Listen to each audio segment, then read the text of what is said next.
Brought to you by the EveryDollar app. Start budgeting for free today.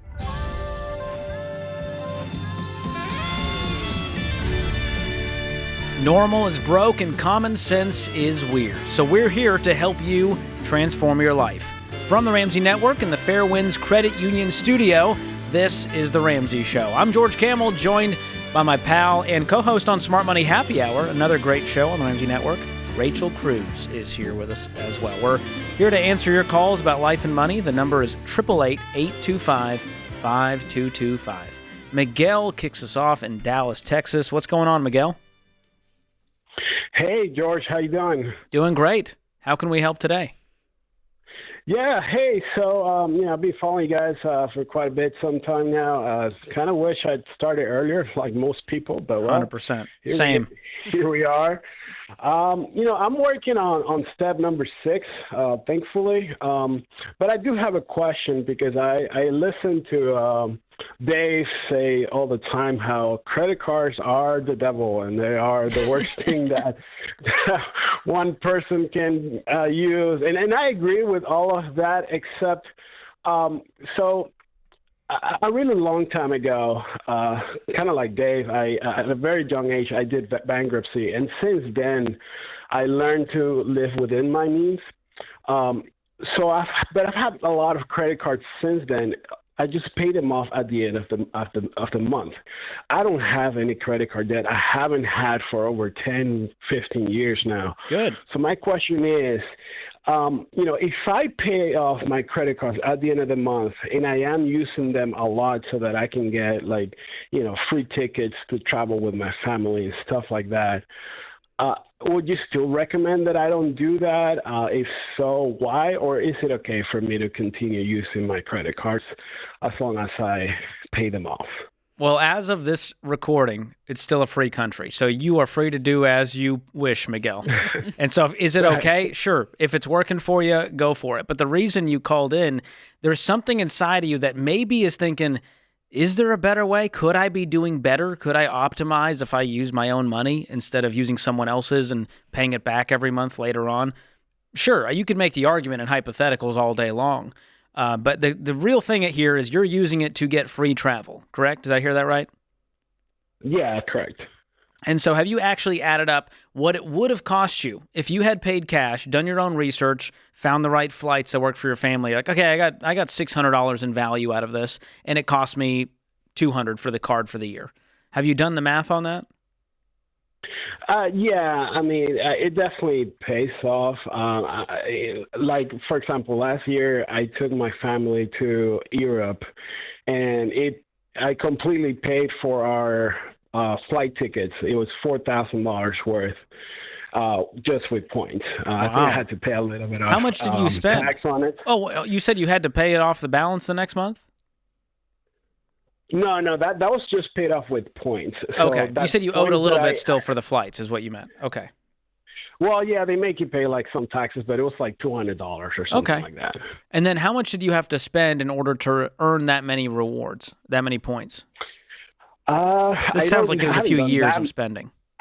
Yeah, I haven't done the math, but it's probably a couple $100,000 or something like that. There we go. Ding, ding, ding. So, Miguel, the truth is you could have saved up $4,000 out of a few $100,000 that slipped through your hands. Am I wrong? Well, but okay, so here's the thing. I use my credit cards for everything. I believe it. I pay my bills. I pay, everything that doesn't charge me a fee for using a credit card. Yeah, a lot of those bills will charge you 3-4% for just running that credit card. If they charge me even a penny, I won't use my credit card. So I don't pay my mortgage or anything like that with my credit cards. But there are actually a lot of things that I can pay with my credit card. I do my groceries with my credit card, all of my regular spending, and that adds up to quite a bit, throughout the years. You've impressed Rachel. Rachel, if you could see her face, she is so impressed. Okay. No, she's not. I'm just sighing.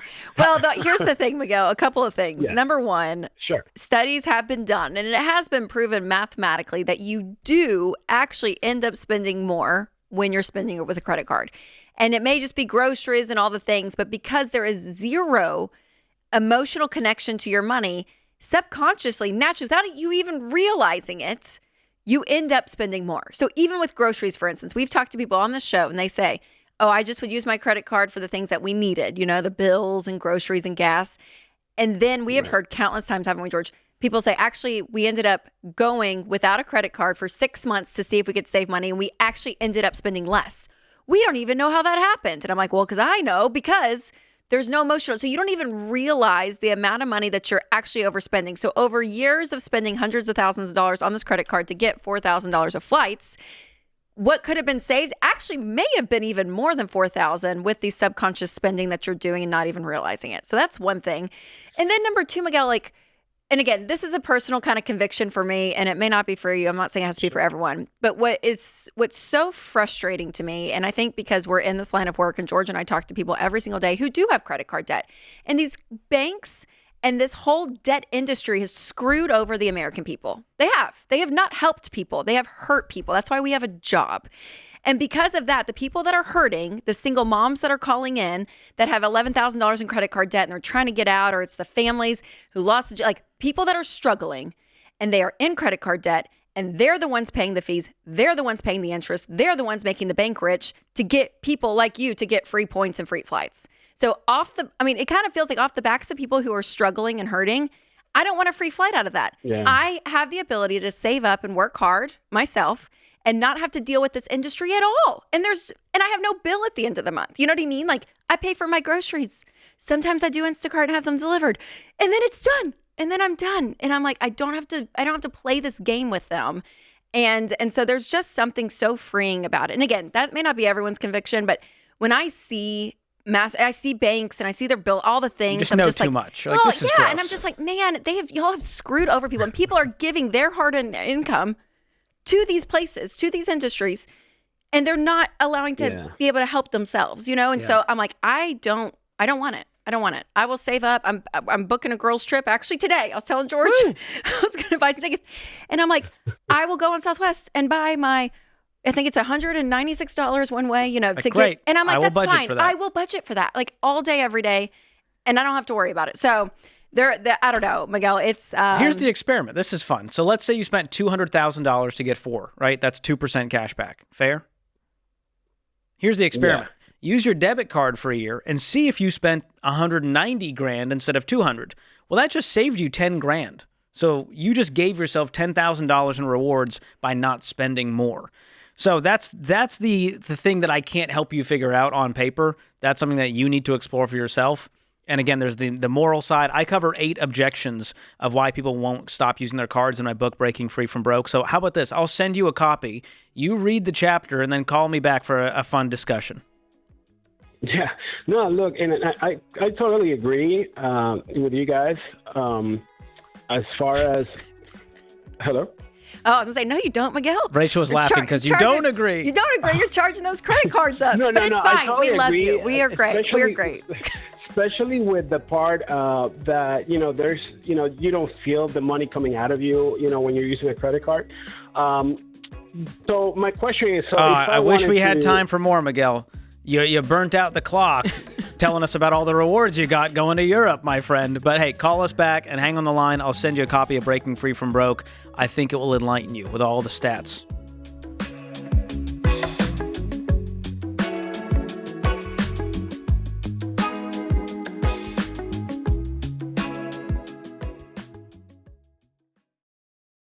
Dave, we got a lot of calls on this show where life happens. One day someone's healthy, they're working, providing for their family, and then a curveball hits. We hear it all the time. A car accident, a cancer diagnosis, a heart attack, and suddenly everything changes. Yeah, and that's why you've always said that having term life insurance from Xander is essential, because it protects your family if the worst happens. Yeah, that's right. You need 10 to 12 times your income in coverage. No gimmicks, no whole life junk, just straightforward term life protection. But there's another piece that people often overlook, and that's long-term disability insurance. Yeah, it's important to understand the difference between them. Life insurance steps in when you die. Disability insurance steps in while you're alive but can't work. So it replaces a large part of your income so the bills still get paid while you get back on your feet. Now, if your employer gives you free disability insurance, great, take it. If it's discounted there at a better price, take it. But if not, Xander can help you find the right plan. Whether you're single or married, it's not optional. If you're going to be out of work for a while, then you need to make sure the money's still showing up.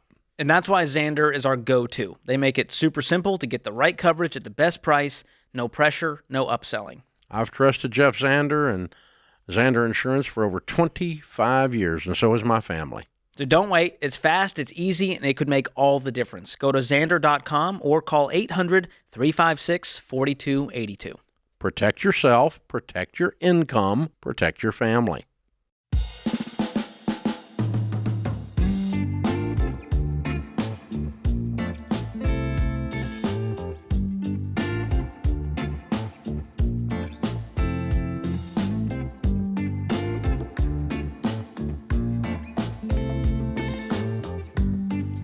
Andrew's up next in Cleveland. What's going on, Andrew? Hey, how are you? Good. So my question is, what should I prioritize? I'm currently employed. I work in corporate finance, but the job's unstable. I've been in the field for a few years now, and just come to realize it's not the career for me, and I need to make a change. I was thinking about going into nursing, but I wouldn't be able to start a program probably till summer. So given, the unstable job situation, I'm not sure if I should prioritize building my emergency fund to cover the unemployment period or having to, work at a severely reduced income, or I still have $8,000 on my car I need to pay off over the next few years. Okay. What's causing it to be unstable?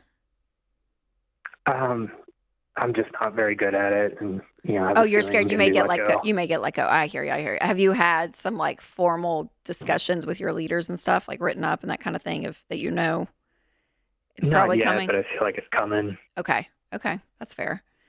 What kind of work is it? Corporate budgeting, forecasting. I used to have been in it for a few years. I used to be good at it, but I guess the last 2 years since COVID, I've not become good at it, or I've just reached roles that are too senior for my skill set. And you don't enjoy it either, which means you're really not going to try to get better at it when you hate it. Okay. Is there something else in that field? I'm trying my best, and I put in a ton of hours, but it just doesn't seem to help. What are you making right now, Andrew, doing that? Yeah, like 110. Okay. Is there a role you could take? I don't know if you want to stay at that company or a different company that at least is a little bit more enjoyable. You may take a little bit of a pay cut if it's less of a senior role, just to get you in a place where at least you're making an income. You can save for nursing school and can actually float you through some of the things you want to do in the future. Yeah, I would like to be able to do that. I just don't know if it's going to be an option.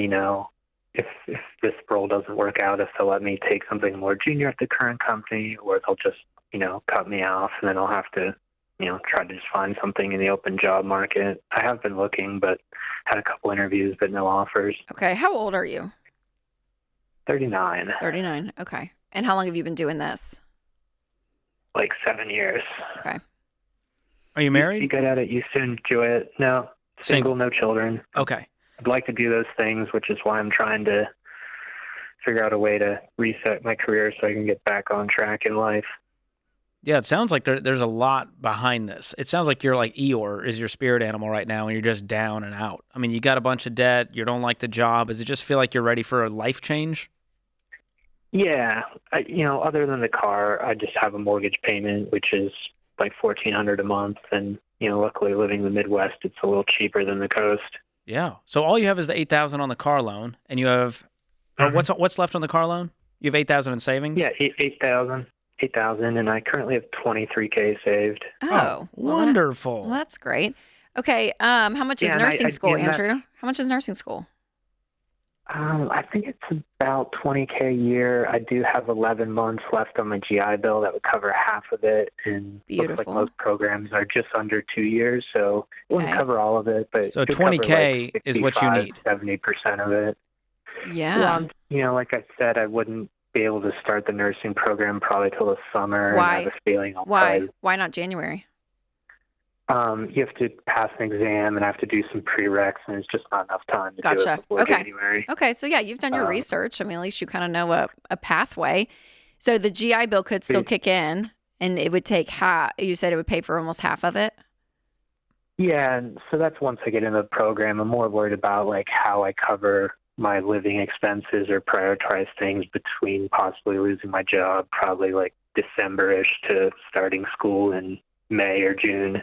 Yeah, I mean, I don't know if nursing school, you're probably going to have classes during the day. I mean, I have a feeling it's going to be pretty time consuming. I wouldn't be able to work full-time. Yeah. Could you work part-time? Work part-time somewhere. Work full-time, find a position, and then see if you can scale back when you start school. Okay. Yeah, I could work part-time. Or even in the medical field, Andrew. Is there anything from like an administrative standpoint with forecasting budgets and helping clinics? Side? Yeah, something just to at least kind of get your foot in the door. Yeah, I've been looking for project management jobs because I have that certification, and I thought HR would be lower stress, a little interesting, even though the pay is not amazing. But that's kind of where I've been looking so far. Just like I said, I've had some interviews, but no offers. Well, I would get some facts because right now it's a lot of unknowns, and it feels like, man, why even go down this road? I would at least start the conversation with my leaders and say, hey, is there a different role here that would be better suited for me? Be proactive. Before they start knocking on your door saying, hey, man, you got to get out of here.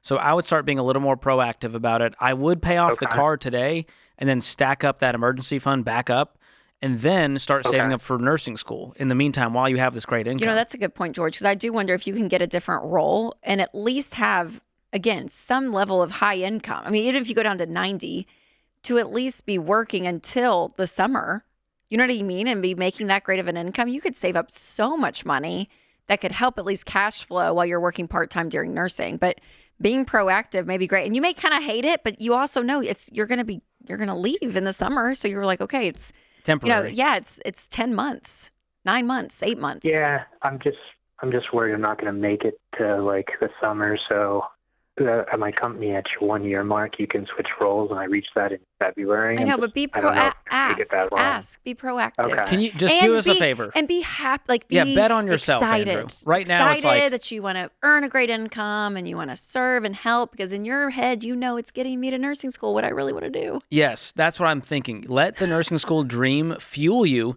to get good at your job for the next few months, so that you can keep it until the summer. Do you see where we're going with this? Fair. It's just a temporary sacrifice. Just fake it. Put a smile on and go, I know what I'm doing. And then all of a sudden they go, man, Andrew really knows what he's doing over there. He's having a great time. Andrew, do you have like hobbies that you love? Do you have good guy friends around you?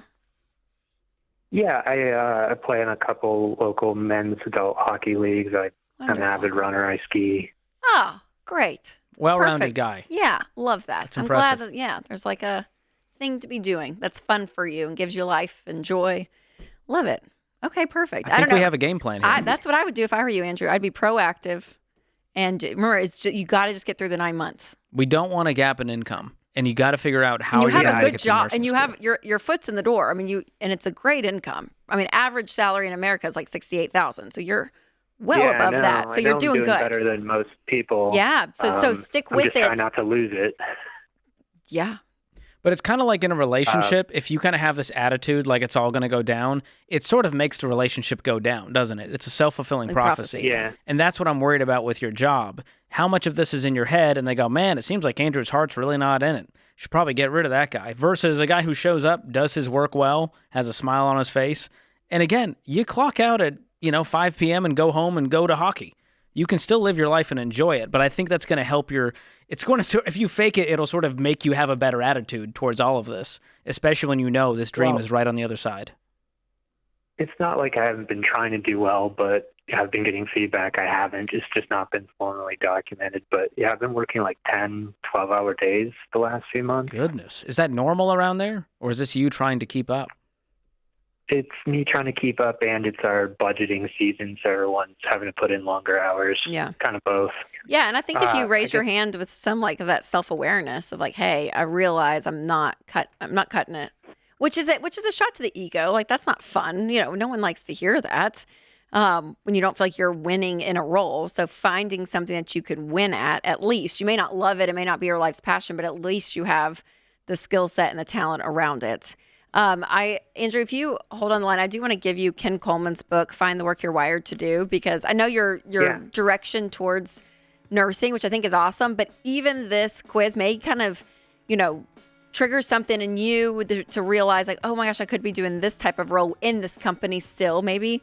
Maybe it's in the medical field, but it's not as a nurse. It could be something completely different. Yeah, So who knows? we don't want you to waste any time. We want you to get real clear, and Ken's material will help you with that. So hang on the line, man. We are rooting for you for just total life change across the board. I hope you call us back, 6 months from now, 12 months from now, and you're like, I'm in a new season of life, and I'm loving it. Thanks for the call, Andrew.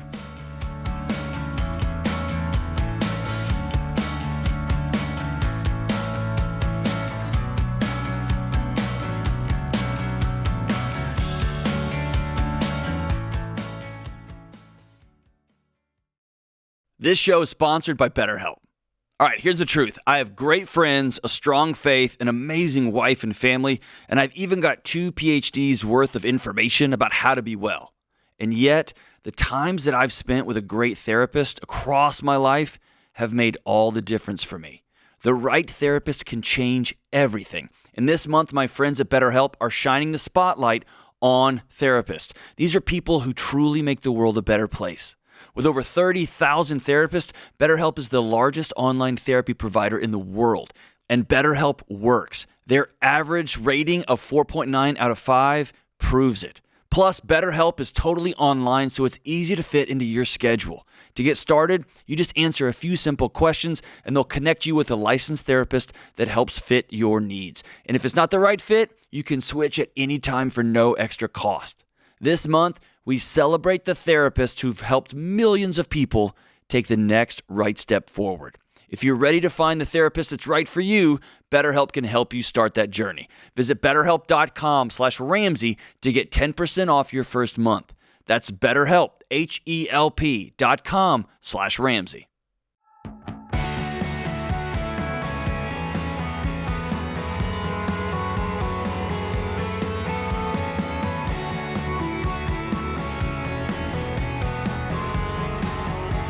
Matthew is in Louisville, Kentucky. What's going on, Matthew? What's going on, man? We're just hanging out, having a good time. What's your question today? Oh, yeah. All right, man. I'm wondering, should I start thinking about getting me and my girlfriend an apartment and saving more for the future? Well, we're really getting ahead of ourselves here. How long you guys been dating?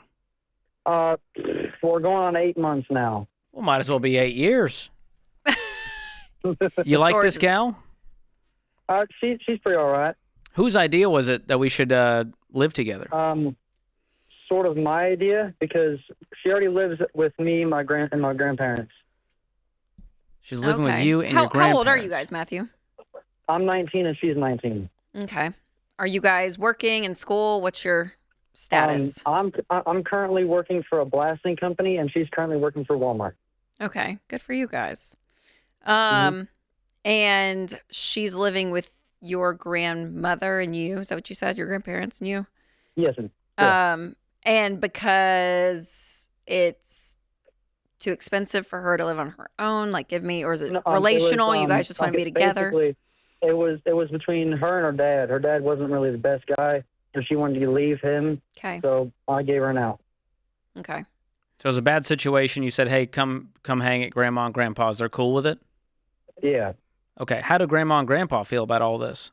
They love her. They to be honest with you, she does more around the house than their own children do. So I believe that. They love her. Yeah. Okay. And your plan is, hey, I want to live on my own, but she's got to come with me because she can't afford a place for herself? What's the reasoning behind this? I'm more or less, we just want to get a head start on life itself. She wants to get out of the house because there's also 9 people in the same house-ish. There's on the property my grandparents live at, there's 2 buildings in the backyard that's holding their kids. Okay. So, yeah, there's a lot happening. Okay. Yeah, So, Matthew, what I would tell you is what we've seen on the show and just in life, that the couples that actually go in an order that's a little bit old school, you could say, actually have higher levels of success within their relationship from a commitment standpoint. And so if this is someone that you're thinking really could be, you could get married to her, I would encourage you guys that maybe she goes and finds an apartment on her own, and maybe you still stay with the grandparents for a little bit while you save some money.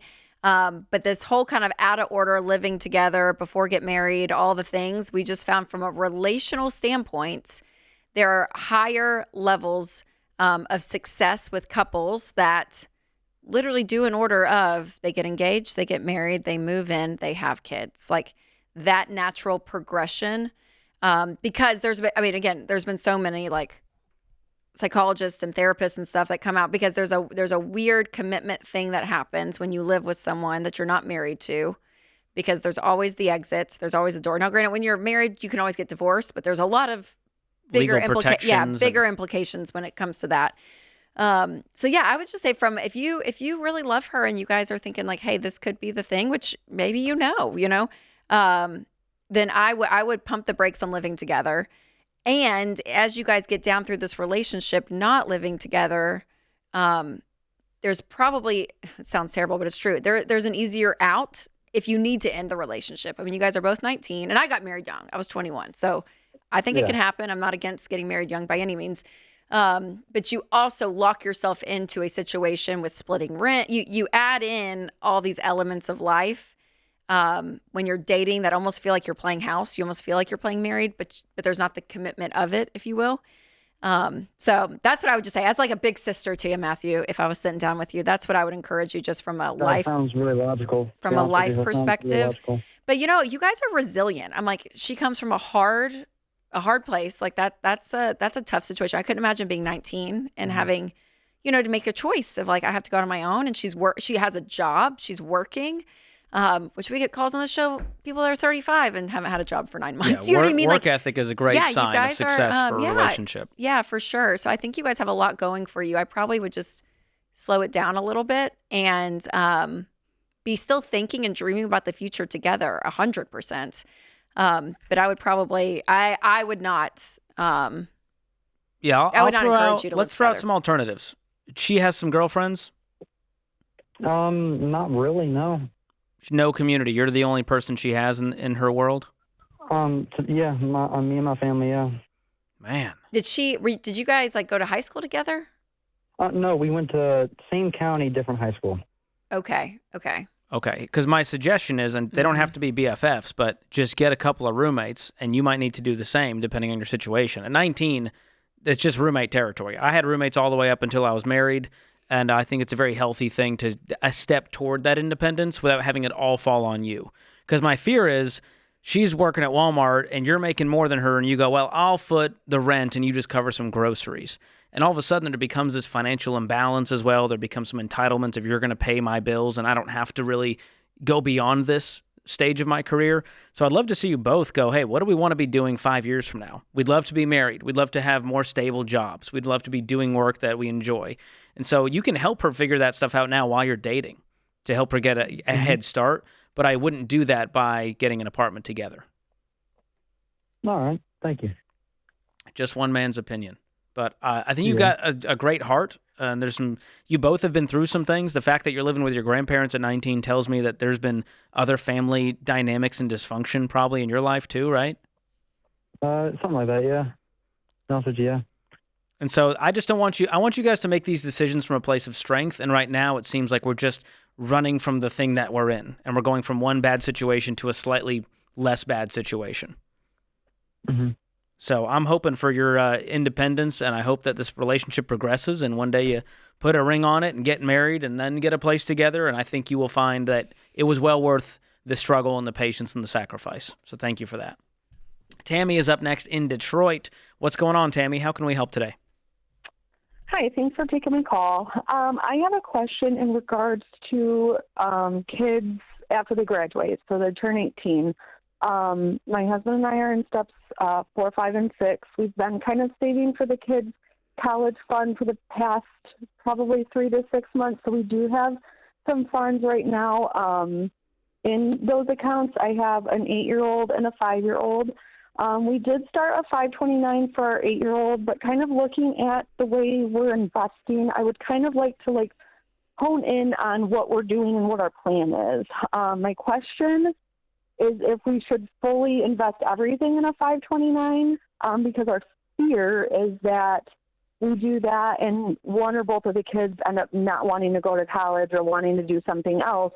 And then we have all of that money tied up in a 529 that we're going to get penalized for taking it out outside of a college plan. Sure. So my thought was if we did half in a 529 for each of them and then half in a mutual fund, even though I know those are going to be, like the mutual fund is going to be taxed. Yeah. If we, take that out later on. Yeah.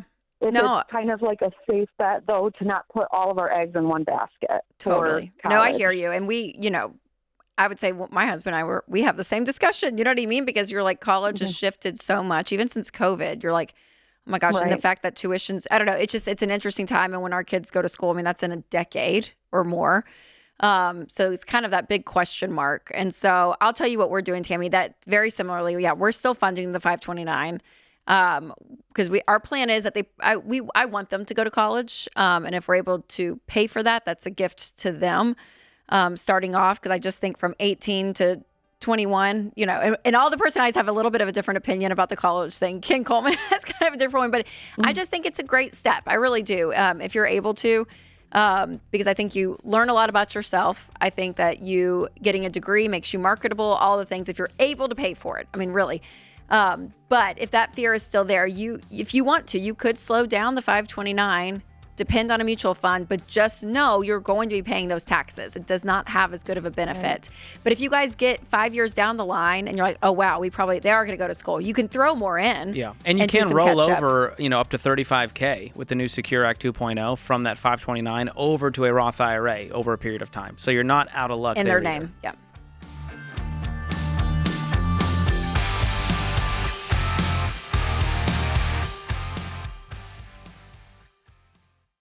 Finally, mortgage rates have dropped, and you know what that means? People who've been sitting on the sidelines are about to jump back in to the housing market. So if you've been waiting to buy, this could be your window, but you've got to be prepared and do it the Ramsey way.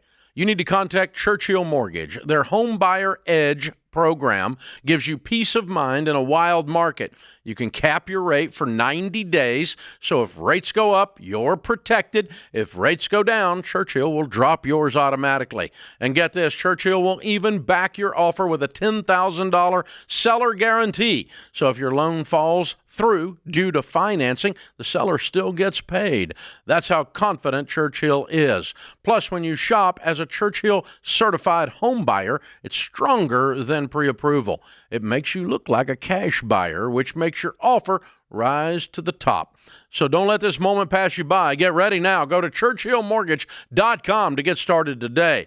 That's ChurchillMortgage.com. This is a paid advertisement. Homebuyer Edge and Seller Guarantee are available for qualifying borrowers and select loan types only, and not available in all states or locations. NMLS ID 1591. NMLSConsumerAccess.org. Equal Housing Lender.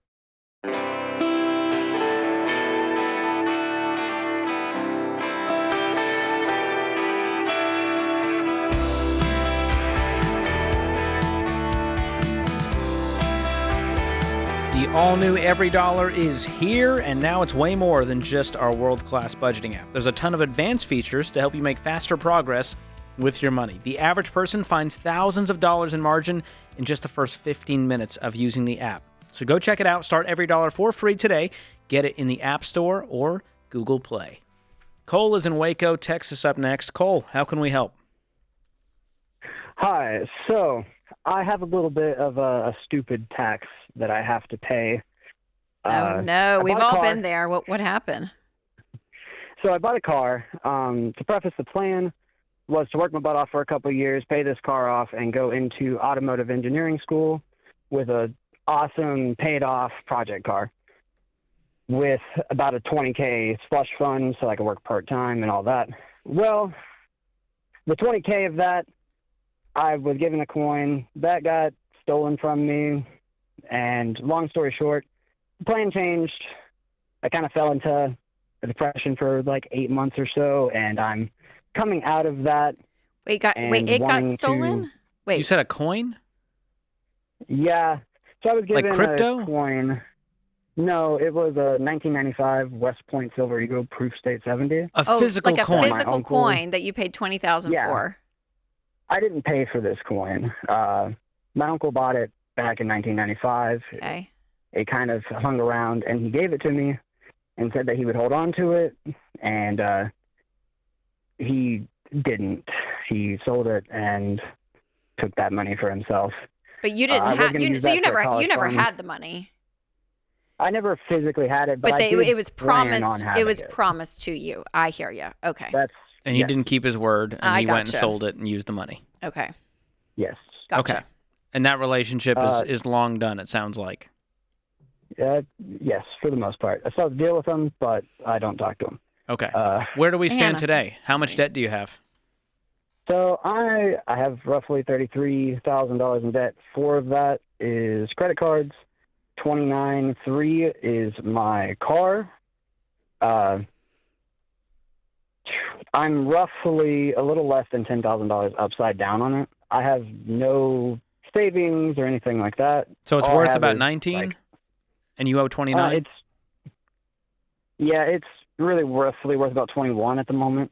Okay. Is that for private sale? Wholesale. That's wholesale. Okay. So I might be able to get a little bit more out of it. Oh yeah, you will. Yeah. You probably get 25 if it's like an individual. Mm-hmm. So. All right. I just don't know how to get out of this car quickly because also I'm 22 and insurance on it is more than the payment on the car. Yikes. Jeez. Okay. What do you make? Whenever I purchased the car, I was making $50K a year. Now I'm making roughly 33. Oh no. Yikes. All right. Yeah. Do you have anything in savings? 8-month span. No, you don't have any. Zero? Zero. I have about 11K and a 401K. That's it. Yeah, no. Let's not touch that. What do you do for a living? What are you doing for work? Right now I'm detailing cars. I could, do it on the side and stuff. I just haven't really. So you work for a detailer? Yeah, I work at a dealership at the moment. Okay. You make $33K doing that, and you're allowed to do it on the side, on your own? Yes. On nights and weekends? Yes. Okay. Mm-hmm. And what were you doing when you were making $50K? Selling cars. Selling cars. Gotcha. Okay. Yeah, I mean, I would be making a career change and selling this car. Those would be my 2 biggest moves right now. And if you can do the detailing on the side, all day. I mean, I would be doing that too. Could you do like 5 cars a weekend at $200 a pop? It would be finding the customers to do that. I could do that. Like time-wise and physicality-wise, it's just finding the customers. That's easy. So. That's the easy part. You go into any local Facebook group, neighborhood group. 100%. You just do one good job, and they'll tell people and say, hey. Or go to a company. I drive through our parking lot, and I'll see 2 or 3 detailers. They're mobile. People, yes. I mean, you start posting everywhere, and you're Yes. reliable, and you show up, and you're professional. Yeah. Dude, you will have customers out the door, and you can have recurring. Hey, would you sign up for next month if I cut you a deal? And they'll go, sure, come back next month. Yeah. So and Cole, what I would probably do too to get out. I mean, this car, what you owe is almost what you make in a year, and so our rule of thumb is always about that 50% mark. So you are way over that. So I would be in a little bit of panic mode, just to get rid of it. So I wonder if you could go down to your local credit union and see if they'll give you like a $8,000 loan or something, take 4 of it, pay off the difference of the car after you sell it for 25 to an individual, and then you'll have 4,000 to buy a really crappy car. Will the dealership give you like the worst car on the lot? Most of the cars that we sell here are over $10,000. That's what I've been thinking, is going to my credit union and asking them for an amount and getting a car. And so that is a viable option in this situation, is trying to talk to my credit union. Yeah. So, I mean, I would, though, because I would much rather you have $8,000 that you owe versus $30,000 that you owe. And then you won't have that payment anymore. You won't have the insurance. What's the payment right now? So I have a pretty decent payment for it at the moment. It's $570. Decently large. And then the insurance is over that? Large, yes. And how much is the insurance? So the insurance was larger than that for a majority of it. It was like $600, but I gotten it down to like $350 and some change. Okay. What do you mean got it down? Did you remove some things from your policy? No. I found an insurance guy that shops my insurance around and good. Okay, it's a broker. All right, that makes me feel better. But that frees you up. Got close to $1,000, Cole. a month if you can get this. I mean, granted, you'll have the payment to the credit union, but dude, I'd be putting business cards in every single person's car I detail. Yes. And say, hey, I do this on the side. Would be honored to help you out if you ever need detailing. Yeah. Are there nice upscale neighborhoods close to you? Yeah, there's plenty of upscale. That's what I would do stuff too. nearby. I would be, oh my gosh, yes, all day. We always say rich people are scared of leaves. So That's right. And they're scared go of dirt do on their yard cars. work. They don't like dirt, so go clean their cars. I mean, I'm not kidding. There's so much you could do because you have the talent for it. You know what you're doing. Do you know what I mean? You're not just like making this up. Anyone could go do it. You do it professionally. But you're like, yeah, full-time you're good already. at this. And then are you able to step back in and sell cars and get some income back up? I thought about it, but honestly, selling cars, I don't like, the idea of putting people in the situation that I'm in. Okay, that's fair. You know? That's fair. Yeah. No, I hear that. Okay, well, we got to do something. So we got to do something. that was the reason that I kind of left, is because I didn't have that point that I was going towards, and the work that I was doing wasn't my favorite. But I think I'm going to jump into the detailing thing. Another thing was that my girlfriend and I are planning to move to a different city in roughly a year or less. And that's kind of why I'm really like, okay, I need to figure this out. Why are y'all moving? She is planning on getting a full-time job in San Antonio, and I really don't have anything left here that holds me here. And I thought maybe the opportunities in San Antonio would be just as good, if not better, than here. Yeah. We actually just met a couple from San Antonio. It just seemed like a good plan to kind of take our relationship to the next level also, and it definitely puts some pressure on. You move out there with her, this thing better work out. Yeah, for sure. So good luck. And also remember this, you go with you. So don't think that your life is magically going to change just because you entered a different city. The person you are now is going to go with you. So make the changes now before you move. Get yourself in a position that when you land in San Antonio, you're a different guy than you are today. And I already hit the ground running. I appreciate that. Dude, actually. I would go full in. I would start detailing so much that I have to quit my job because I'm making too much doing it on my own. That's what I personally would do. These guys are making six figures that are doing it full time. They're crushing it. Yeah. Yeah, go all in there. You break out into, clay bar and ceramic coating, and you start getting into some fancy stuff, you can charge hundreds and hundreds of dollars per job. And I think men you have love the their skills cars. to do it. They'll pay for it too. That's right. Not me, but Rachel would pay for it.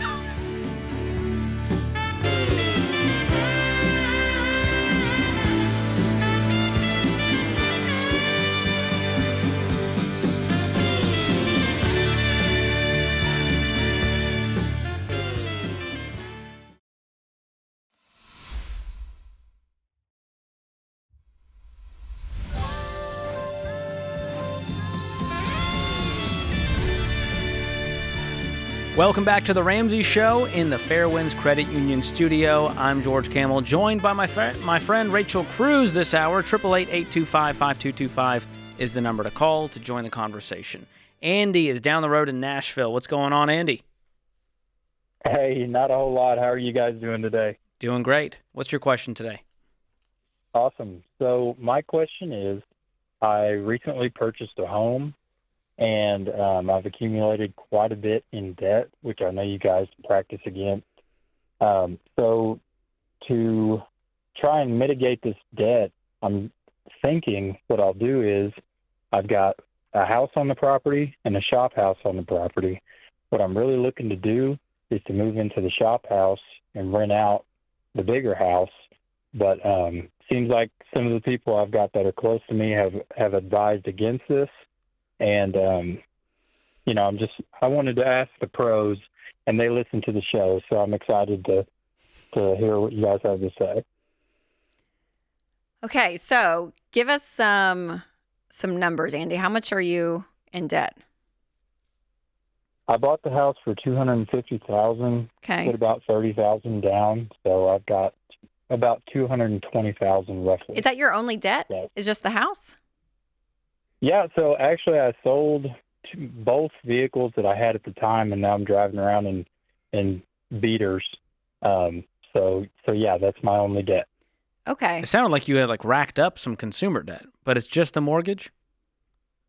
It's just my mortgage, yes, sir. Okay. And how much do you make a year? Roughly $130,000 a year. Okay. And is the mortgage payment overwhelming to you, or you're just wanting to do this just to get the house paid off as quickly as possible? So I make the house payment in less than a week, but the main motivator for why I'm doing what I'm doing or thinking of doing what I'm doing is because I'm a truck driver and I just don't make it home a lot. I'm only home about 2 days a week, so I'm trying to. Okay. I've comped some similar properties in the area that are being rented, and I could basically come out even if I rented that and stayed in the shop house. I could have my bills paid for free, basically. How much is your payment a month? It's around $1,500 a month. Okay. Are you married? I'm not. We're getting there. Okay. Does she want to live in the house once you get there? So we live in the house currently, and she doesn't want to move out into the shop house, even though I think it's nice enough for us. I don't think that it's up to her standards necessarily. Yeah, I mean, you're not making it sound super enticing. I'll say that. You say shop house, it doesn't sound like a place where a person should live. So, well, it's like an apartment. If you could imagine a little studio apartment, it's something of the nature of that, but it's beyond livable. It's nice, in my opinion. It's just okay. A lot Well, smaller. and she's the girlfriend. She's living there for free, I'm assuming. Yes, ma'am. Okay, so I wouldn't want to live in the shop house. So if I was living with my boyfriend and he's like, you got to go to the shop house because I'm renting this out, I'd probably be like, great, I'm going to go rent an apartment. And right, like she needs to do what she needs to do. There's some relational risk here. I don't want to make the decision based on the girlfriend. If it was your wife, I'd be like, Listen to Andy.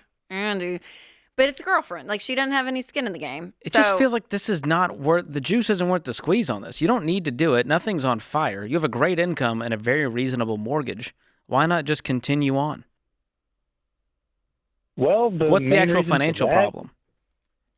Well, as far as the financial problem goes, it's just the fact that I've signed a 30-year note on this house, and I'm thinking of all the interest that I'm going to pay. So pay it off early. I could be.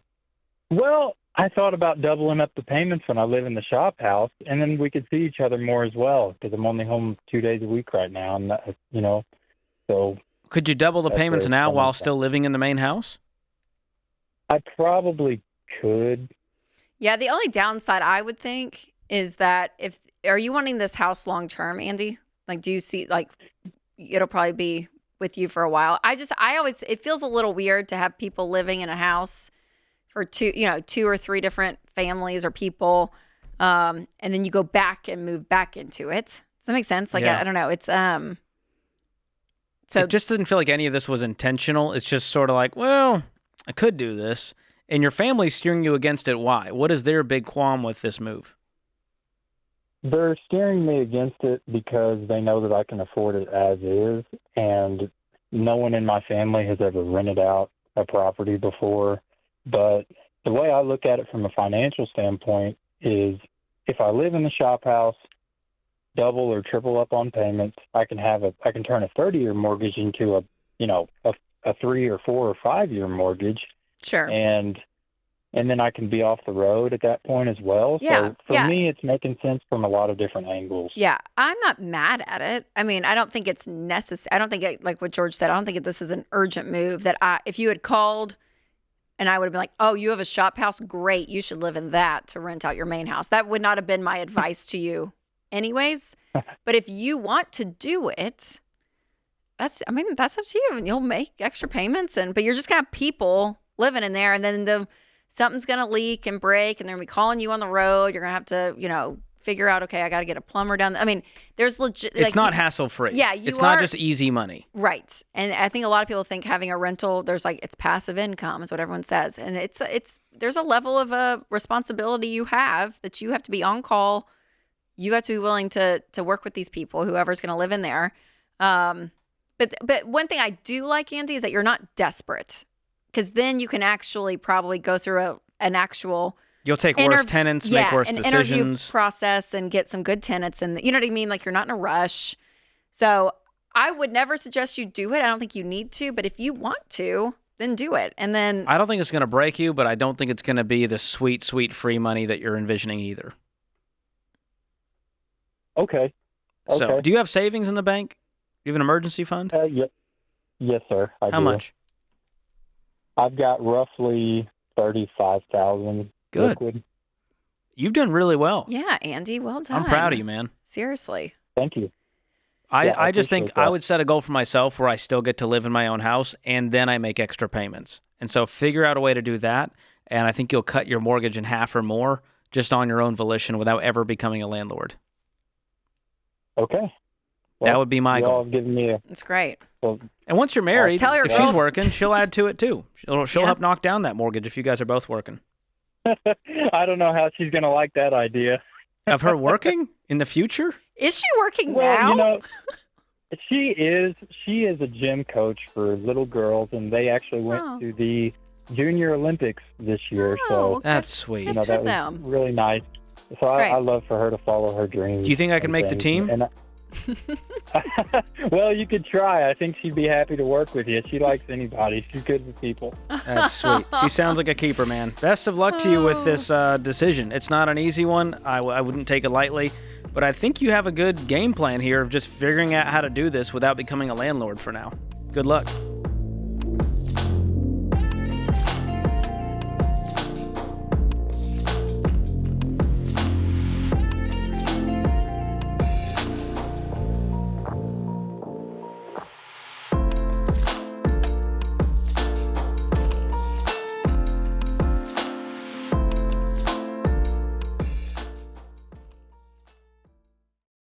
I love entrepreneurs. Don't forget, guys, I started my company on a card table myself, so I know what it's like to have people counting on you, your team, your family, not to mention your customers. And when you're the one signing the paychecks, you can't afford to fly blind. But I'll be honest, early on, one thing that nearly sunk us was wasting time with spreadsheets that didn't add up because business units didn't talk to each other. I finally told my team, just fix it.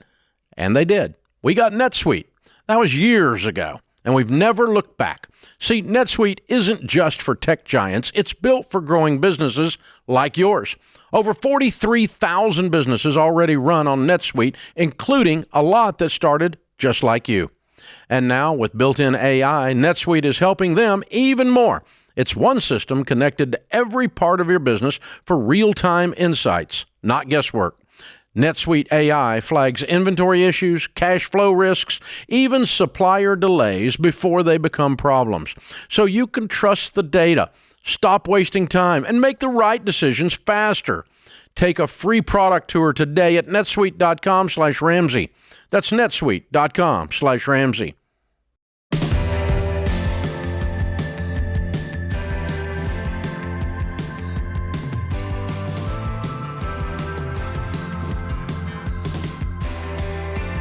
Jack is in Dallas up next. Jack, welcome to the Ramsey Show. Hi, how are you guys? Doing great. How can we help today? I'm wondering how to pay off debt with my fiance. That sounds dicey. Whose debt is it? Yes. Well, a little bit of mine and a little bit of hers. I have a car loan, and she has student loans. She'll be graduating from law school in May of 2026. How much is that going to be?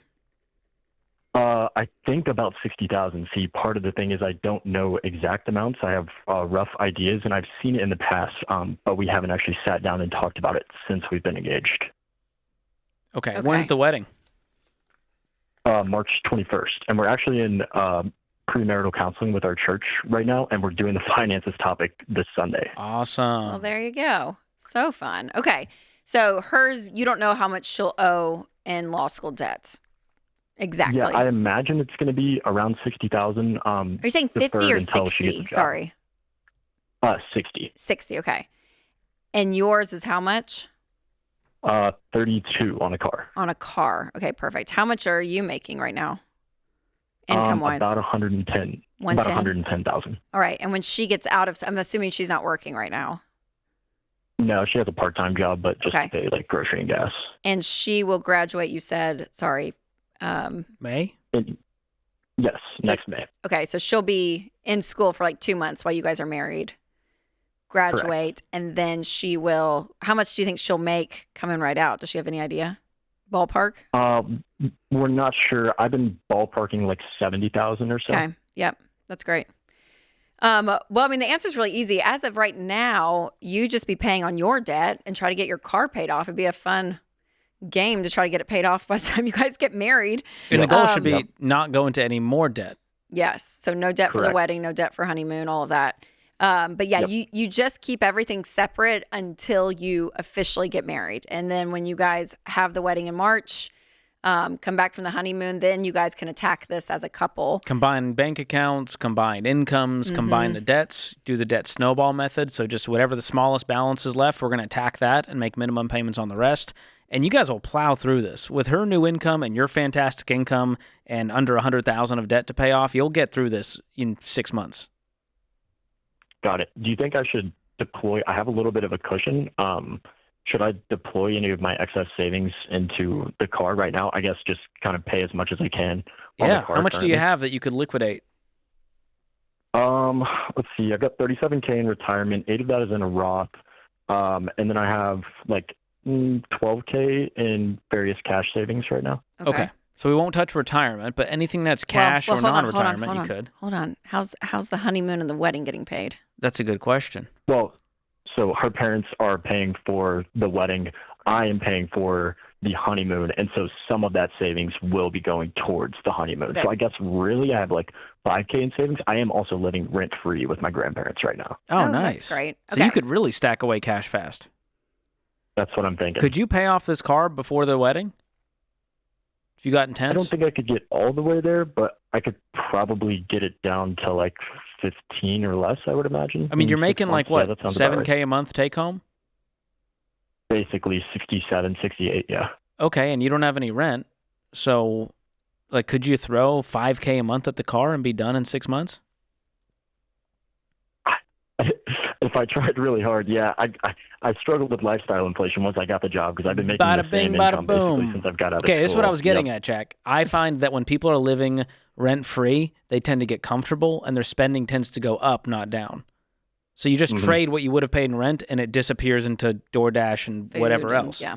So I would implore you, like your life and marriage is on the line, to attack this car loan so that when you guys are married, you have freed up that car payment, which is how much a month? $559. Boom. So now we have an extra $600 of horsepower to throw at these student loans on top of our dual income come May. For sure.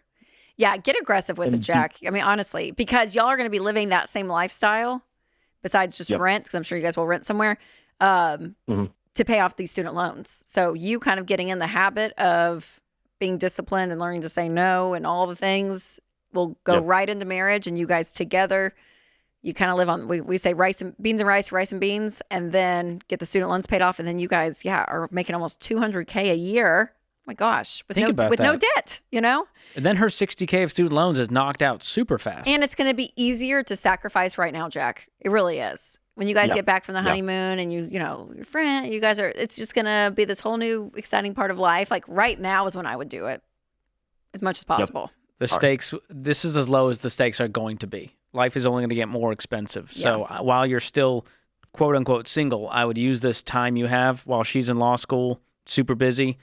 You get busy too, paying off that car loan, my friend. Get an extra job. I mean, y'all just go crazy and get it paid off. You can do it. How old are you? 24. Oh my goodness. And then Jack, and so then impressive. you said you probably will have around $5,000 in savings that's not going to the honeymoon. Throw that at it. Just get this momentum going. That knocks it down to 27, and now we start throwing $5K a month. You're done before the wedding, my friend, while still having enough to cover the honeymoon. This is a best case scenario. All right. Thank you, guys. Boom. Congratulations. So exciting. Excited about March. What a great month. Thank you. What a great month to get married. Is that when you guys were married? No, December. Okay, But that's what I don't know. It thought. just feels springy and new. I don't know. Yeah. It's great. Rebirth. Beautiful. All right. Emily is up next in Atlanta, Georgia. What's going on, Emily? Uh-oh, your phone's all busted, Emily. Can we hear you? I can hear you. There Can we you go. hear me? Yeah, we're good now. I'm so sorry. Thank you so much for taking my call. Sure. What's your question? I have a 4-month-old son that we have started a 529 plan for. But I was speaking with my financial advisor a little bit ago, and she recommended a UTMA or UGMA account. I was just wondering what your thoughts were on possibly putting some money in a UTMA account, like to pay for maybe like their first car or something like that, or if I just should put all that money towards 529. Awesome question. How old are the kids? I just have a 4-month-old son. Oh, sweet. Okay, so we got plenty of time. This is the best time to open up an investment account. Here's my thing, and this is not a knock against your financial advisor. I'm personally not a fan of the UTMA and UGMA accounts because that money is legally that child's money. So you lose control completely. Okay. And there's no way to 18. restrict. Yeah, once they turn 18 or 21, depending on the state Yeah, law. it's basically like opening an investment account in their name, but the UTMA is the umbrella that covers it, shields it from them until they're 18. So what George is saying is if you start investing can be crazy. Over 18 years, if you start throwing like $100, $200 in a month, I mean, that stuff can just, it could be a lot of money for an 18-year-old. So George is just saying caution because you could be handing over, I mean, tens, hundreds, thousands of dollars. Yeah, depending on how much you put in there. And how much growth. But yeah, so for a car and stuff, I probably wouldn't, honestly. Now, Mom and Dad, they did for us. We started, when we started working and actually could file a tax return and all of that, they opened up a Roth IRA. Once you have earned income, it's great. And that was more when we were teenagers. But that kind of thing is so helpful because it's crazy. Even just that, me opening that as a teenager versus even my husband when he opened his when he was like 23, starting to work, like even that year of difference. So there's ways to definitely set them up well to get some things going, like a Roth or the 529 as well. But things, for them, purchases like a car and that kind of thing, Emily, honestly, I would probably have them involved in it. I would just have a high yield savings account and you guys just kind of cash flow it when the time comes. What I would do and what I am doing, Emily, for my kids is I'm going to do a 529 plan for each kid, invest there. And then if I want money beyond that for, let's say, a wedding one day, a house down payment to give to them, I'm just going to do that in a non-retirement brokerage account that I have control over. That makes me feel a whole lot better than handing. And then you can just gift it if it's not beyond the gift tax, right? Exactly. You can gift it to them. Yeah. And it's not under their name at 18. Yeah. So that's a safer bet. I like the plan of 529 for college. Let's make sure we get that done. Are you prepared for Mia and Henry to just be crazy hellions that you're like, I can't give you any money. I don't trust you, 18-year-olds. Is that what your fear? What kind of kids will I raise? What are you going to raise, George? Likely they'll be so frugal. They'll be like, Dad, that's so much money. I'm like, I raised you right, kid. I raised you right. It's a great question, though, Emily. You're a good mom to be asking for a 4-month-old. Especially for a 4-month-old. Yeah. That kid's going to be unbelievably wealthy. That's changing your family tree. Well done.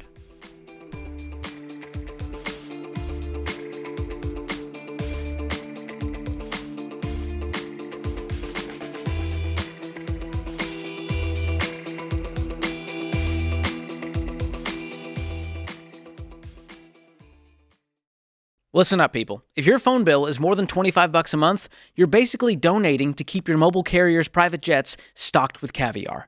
But Boost Mobile isn't playing that game. Unlimited talk, text, and data for just $25 a month. No contracts. No, we're raising your rate because we feel like it emails. Just a simple, low bill every month. And because they actually believe in what they're selling, there's a 30-day money-back guarantee. So if you don't love it, get your money back for zero risk. Go to boostmobile.com/Ramsey to make the switch today. That's boostmobile.com/Ramsey. Restrictions apply. See boostmobile.com/Ramsey for details.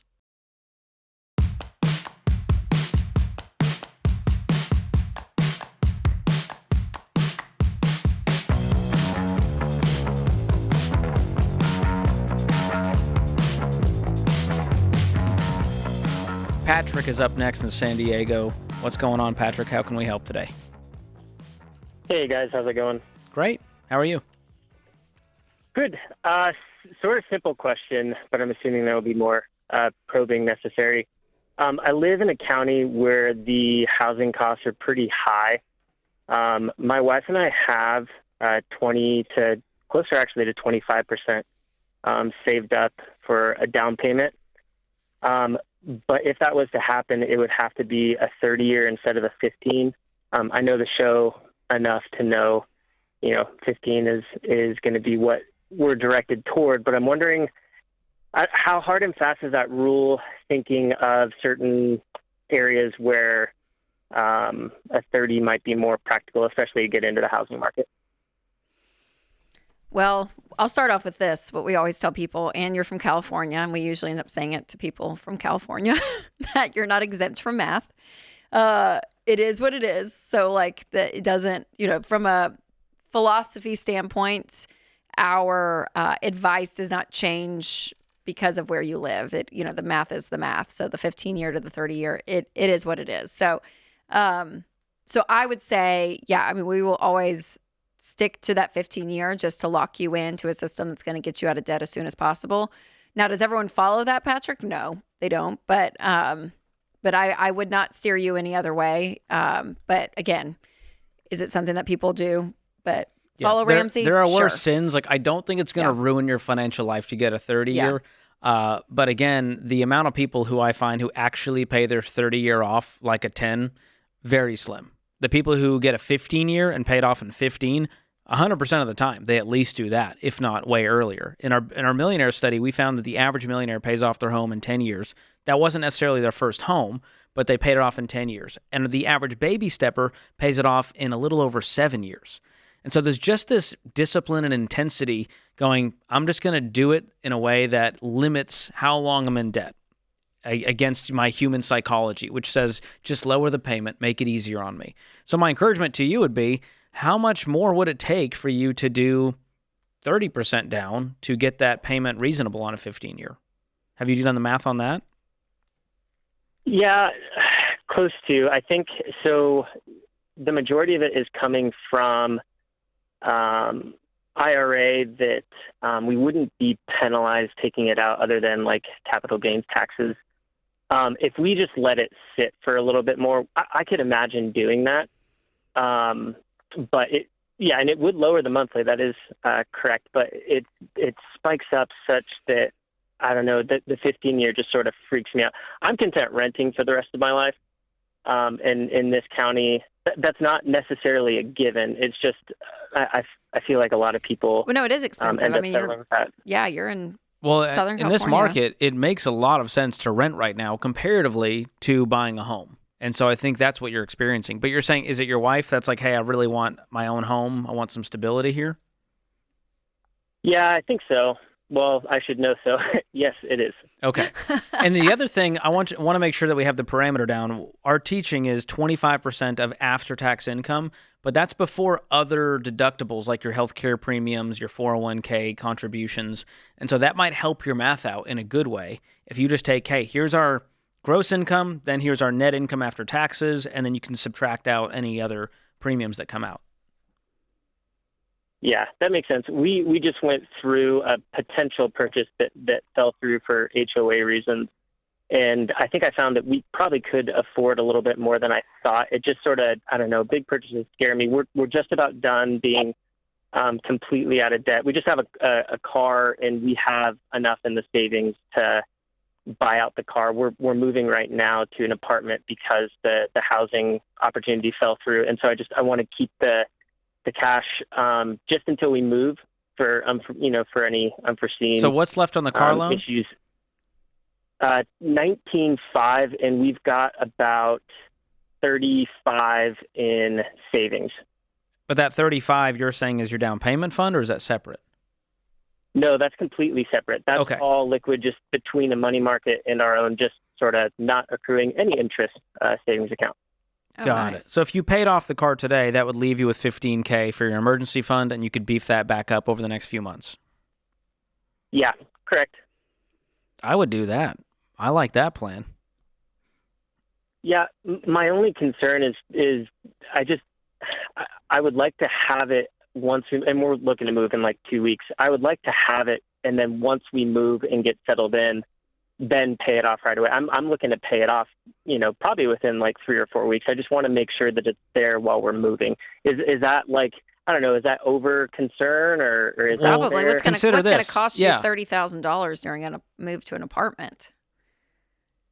Well, I mean, they are running credit checks and things like that. So that's one of the things. We're in the application process right now. So I wonder if it would look a little bit Oh, if creepy you from want to their make end sure if you they're have looking enough to approve for, us. well, usually it's first Yeah. month's rent, last month's rent, and security deposit for most places. Yep.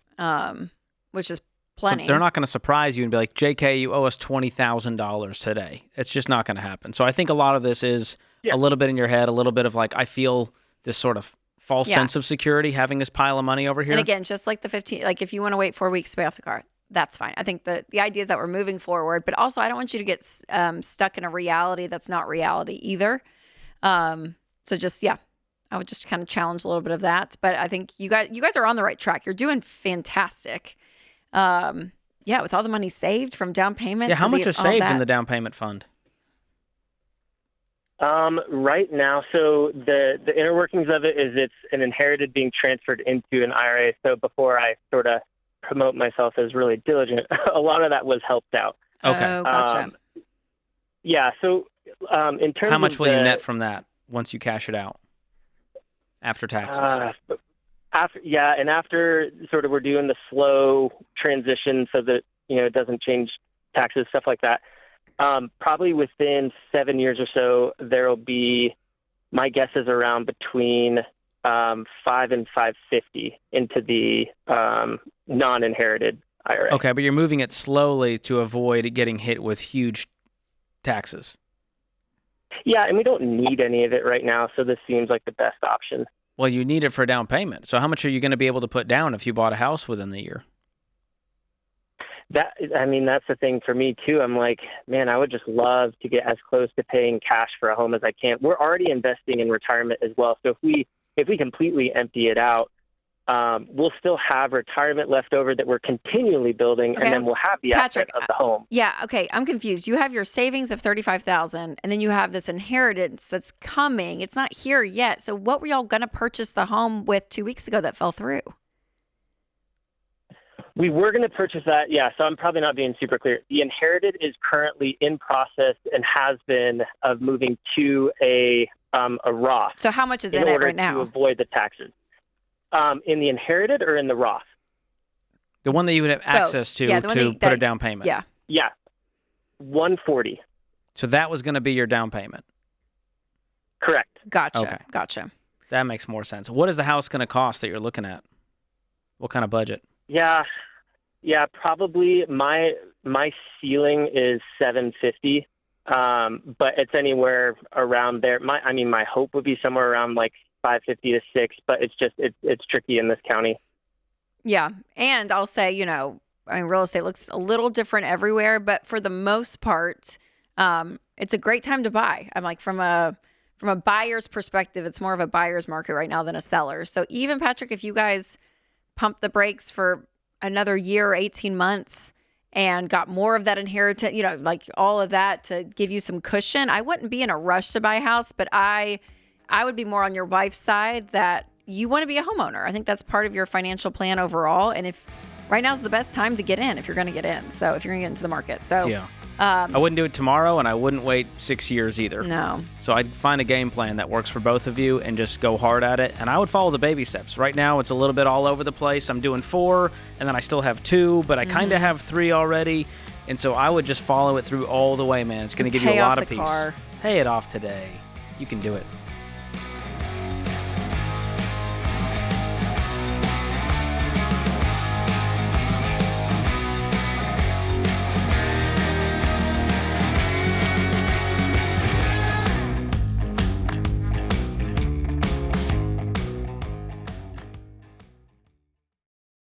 If you've got collectors breathing down your neck and you're drowning in credit card debt, you don't need another debt relief company trying to sell you sunshine and unicorns.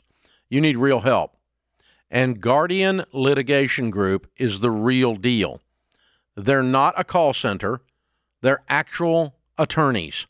That means when a creditor tries to sue you, they can step into the courtroom and fight back. Now listen, debt settlement isn't pretty. It's not a magic wand, and I'd prefer you get out of debt the old-fashioned way. But if you're staring down bankruptcy and you've got no other way out, Guardian gives you a path to clean up the mess without paying a dime up front.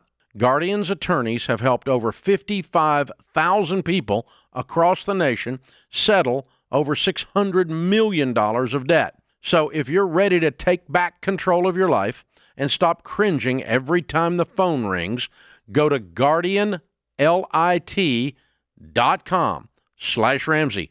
That's guardianlit.com/Ramsey. Paid endorsement, attorney advertising, Guardian Litigation Group LLP. Not available in Minnesota and Oregon. Results vary and no specific outcome is guaranteed. Debt settlement may negatively affect credit and not all creditors will negotiate or settle. Savings vary and may be taxable. Please review our website terms for more information.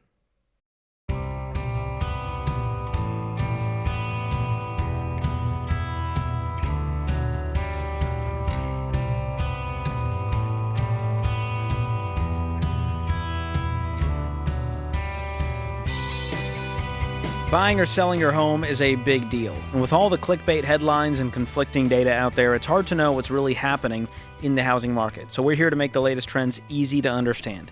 Median home prices, that's the middle, dipped a bit last month to about $426,000, a typical season shift as we head into fall. And buyers have more options and negotiating power, while sellers face some more competition, and houses are sitting out there a little bit longer. Mortgage rates dipped slightly to 5.5% in September, which gave buyers some breathing room. But since rates are unpredictable, the best time to buy is when you're financially ready, not when rates drop. Just like we say, hey, don't time the stock market, don't try to time the housing market because you just don't know what's going to happen. So to learn more about the housing market trends and get free tools to help you buy or sell with confidence, go to RamseySolutions.com/market. or click the link in the show notes if you're listening on podcast or watching on YouTube. Sam is in Atlanta up next. What's going on, Sam? Hey, good afternoon. I appreciate you guys taking my call. Sure. Quick thing. So I started a construction company about 1.5 years ago, and it's been rough going. And since I'm running that company through business partners, I've found the business about $70,000 in debt. And I carry, on top of the $70,000, another $40,000 in debt. The business is bringing in about $10,000 a month. For that $10,000, I'm using about $5,000 to $6,000 per month to try to pay off some of this credit card debt that I've incurred with the business. And I'm at a point now because I had a work truck I had paid off, but it just, took a crap. So I'm at this point now where I need to buy myself a new vehicle to try to keep this business going, to try to pay off this debt, or do I just close down the business, get a job working construction with my experience where I can make maybe $120K a year, and then just use that to pay off my personal debt of the $40,000. Well, that sounds good. Not trying to. How easy is that to just go get a job in construction and make $120K? With my experience, it's quite easy. You see there's a lot of skills that are lacking in construction. There's this very big need in construction for talented individuals. And I have been in the industry myself for about 17 years. Cool. And is there any hope for this business to be making $20K a month in the next few months? In order for me to make $20K a month, I would need to hire I would need to hire on some other individuals to help me carry on the road. So why is the business struggling right now? What's the cause of that? The cause of that is during the last 1.5 years when we were in the company, with being a novice to owning a business, I got bullied by some big general contractors. And what I know now is that they breached their contract and made me take about a $70,000 loss over the course of 7 projects. So you got hosed on these deals? Yes. All right. And is that going to happen in the future? I guess I'm wondering, is it time to close up shop because you're just tired of it and it's stressful and you'd rather just work for someone else and collect a check? Because that's great.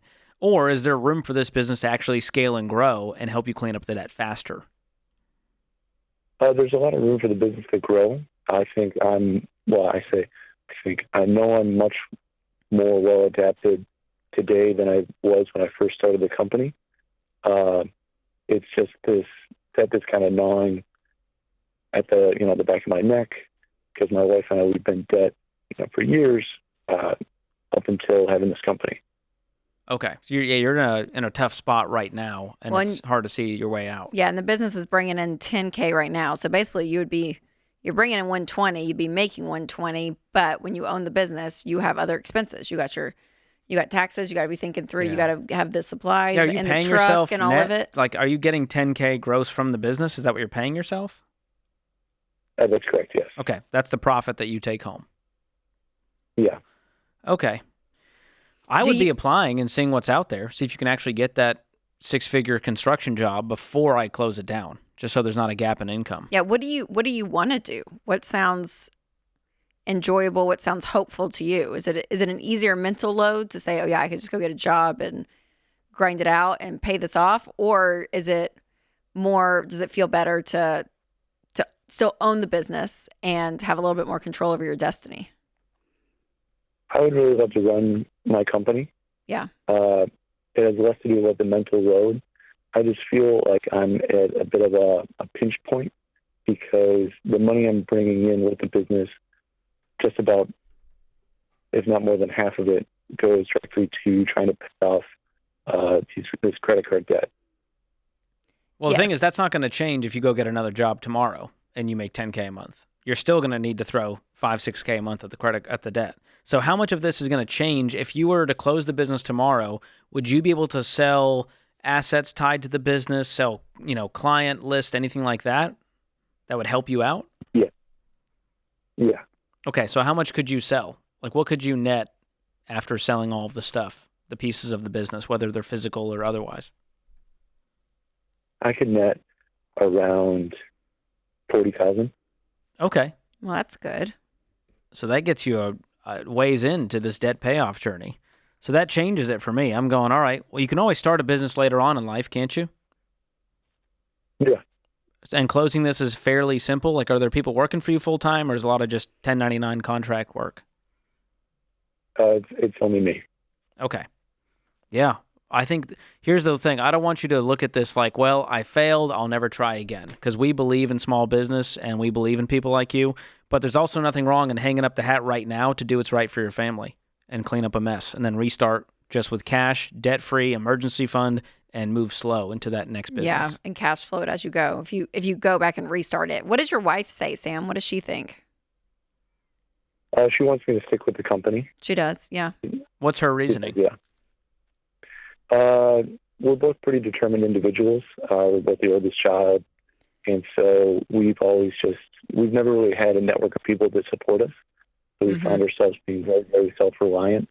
And just because our mentality is just because things are hard right now, doesn't mean that they'll be hard forever. And I agree with that. I have a question. When you said you were throwing $6K of what you're bringing home at the credit cards, is the credit cards part of the $70,000, or is that part of the $40,000 of other debt?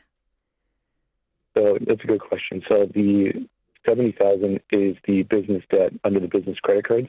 Okay. And then the $40,000 for the debt is my personal debt from the credit cards that we've used to try to, pay groceries, pay gas, Okay. Are you guys able to keep your household afloat with $4K a month? Yes. You can. Okay. And another question is, are you going to go into debt next month to keep this business running? I don't think so. Because so far, it sounds like you've been using credit cards to keep your personal life afloat and keep the business afloat. So have you stopped using the cards? Yeah, so what happened there is I was running these jobs and things were going smoothly, and we were paying off the cards as we were going along. And then when everything went south, that's when we kind of got stuck with the debt. Sam, does your wife work at all? Is she bringing home any money? She does. She's a director for a marketing agency. How much does she bring home? About 120. Oh my gosh. Okay. You buried the lead there. So you guys are making Well, a part of me would say, Sam, $200,000+. If you guys want to stick with the business, but you have to have some hard values around it. That even if you have to go get a truck, You said, we're not going into debt for the truck. We're going to have to figure out a way to save up and pay for the truck. But if you're throwing $6K at this, I'm like, you guys can be out of the business debt in, 11, 12 months in a year, and then throw a bunch of her money at the personal $40,000. You guys could be debt free in 2 years. Okay. Where's her 120 going? What are you guys doing with that income? That goes to just pay our. I'd figure out how to live on $4K, and I'd take $120,000 salary, throw it at this debt, and then an extra $6,000 that you're bringing in. Yeah, if you guys tighten some you stuff guys need up, to get Sam, on budget. I think you guys have been spending like you make $240,000. Yes. Start acting like you make $50,000. Yeah, and then you can keep the business, but cut up the credit cards. Be done with the debt when it comes to the business, Sam.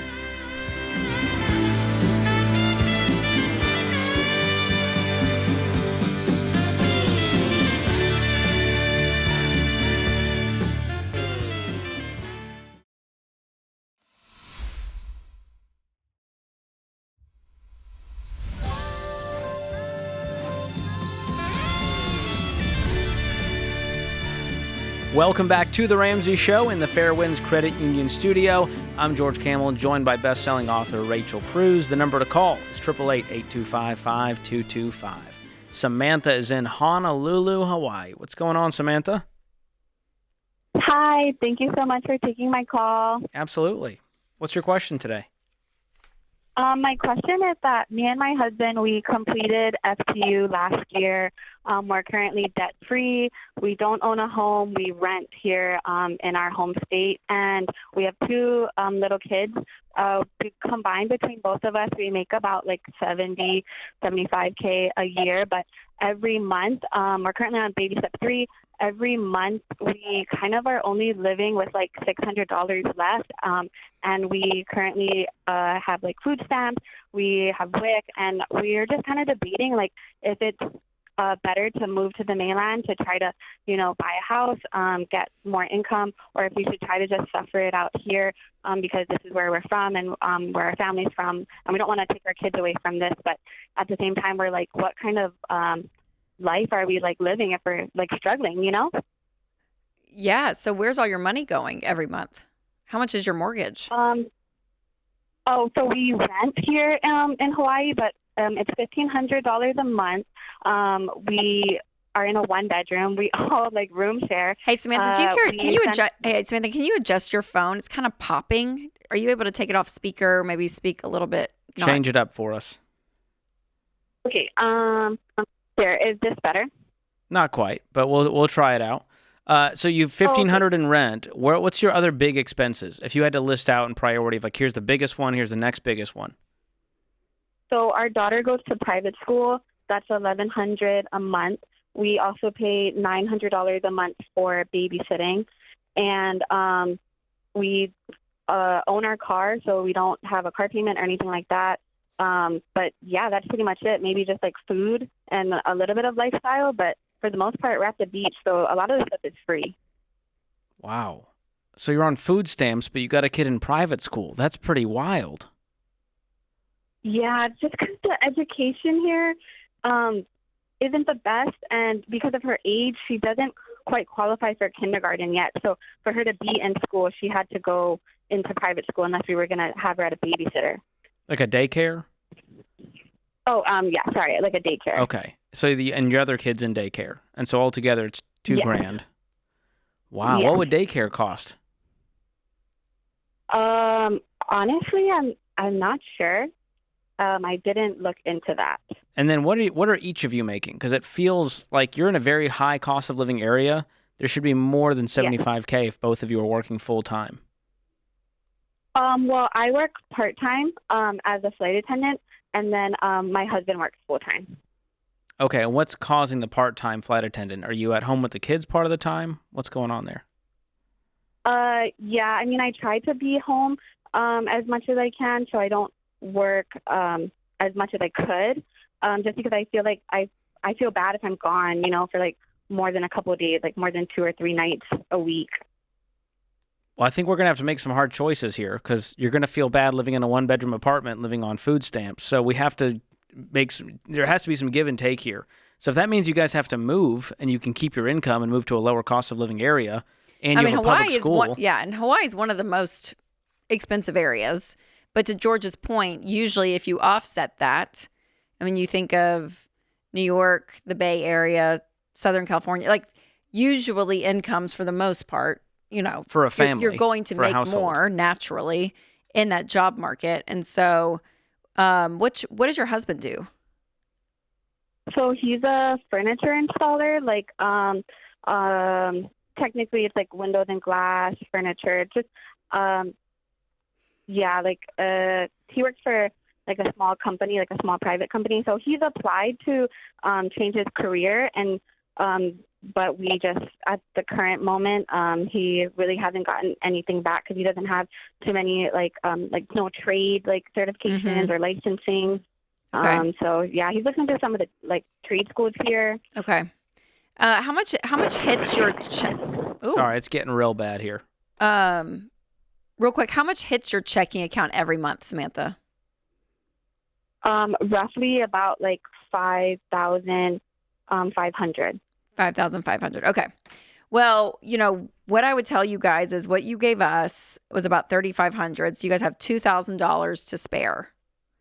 And that's to pay insurance, food, everything. gas. Yes, everything. So something's got to give, Samantha. You guys can't, like you said, you're not making any progress. And so your rent's not completely out of control, though. I'm like, the rent's not the problem. No, and it's the mix of the $2,000 going to the kids to get them in school and daycare and part-time work. And the part-time work. Because if we could up the income, we can solve some of this problem.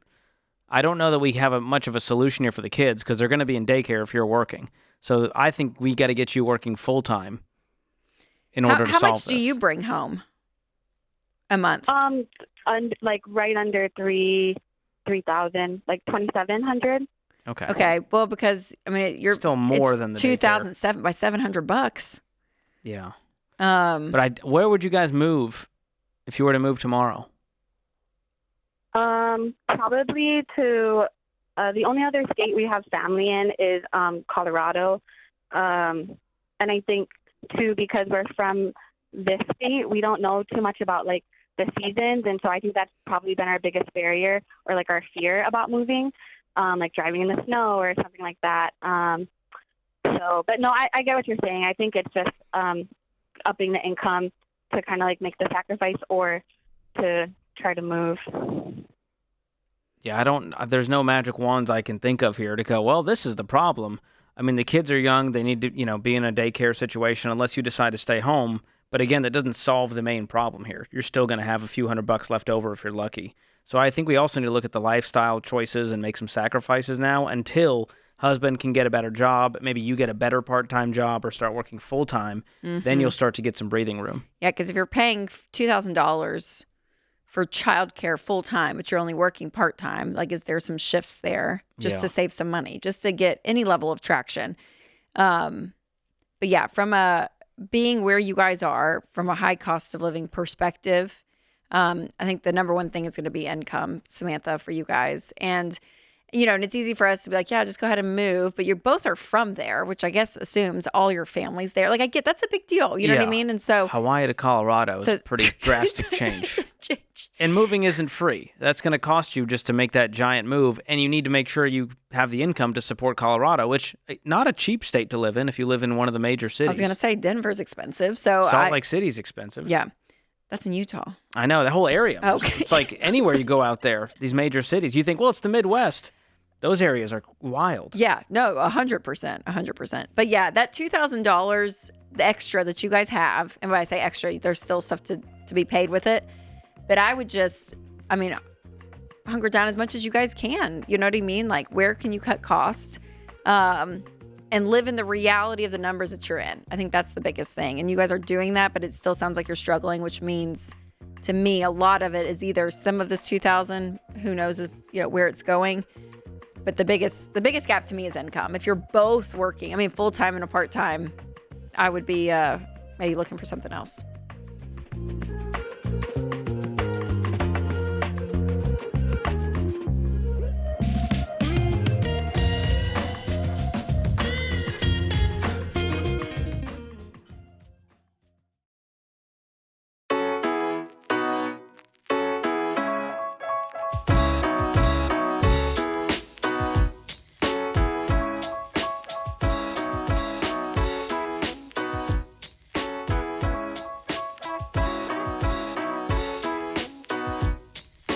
Today's question of the day is brought to you by Why Refi. If your private student loans are in default and you feel stuck, you're not out of options. Why Refi specializes in helping borrowers like you find real solutions with low fixed-rate refinancing.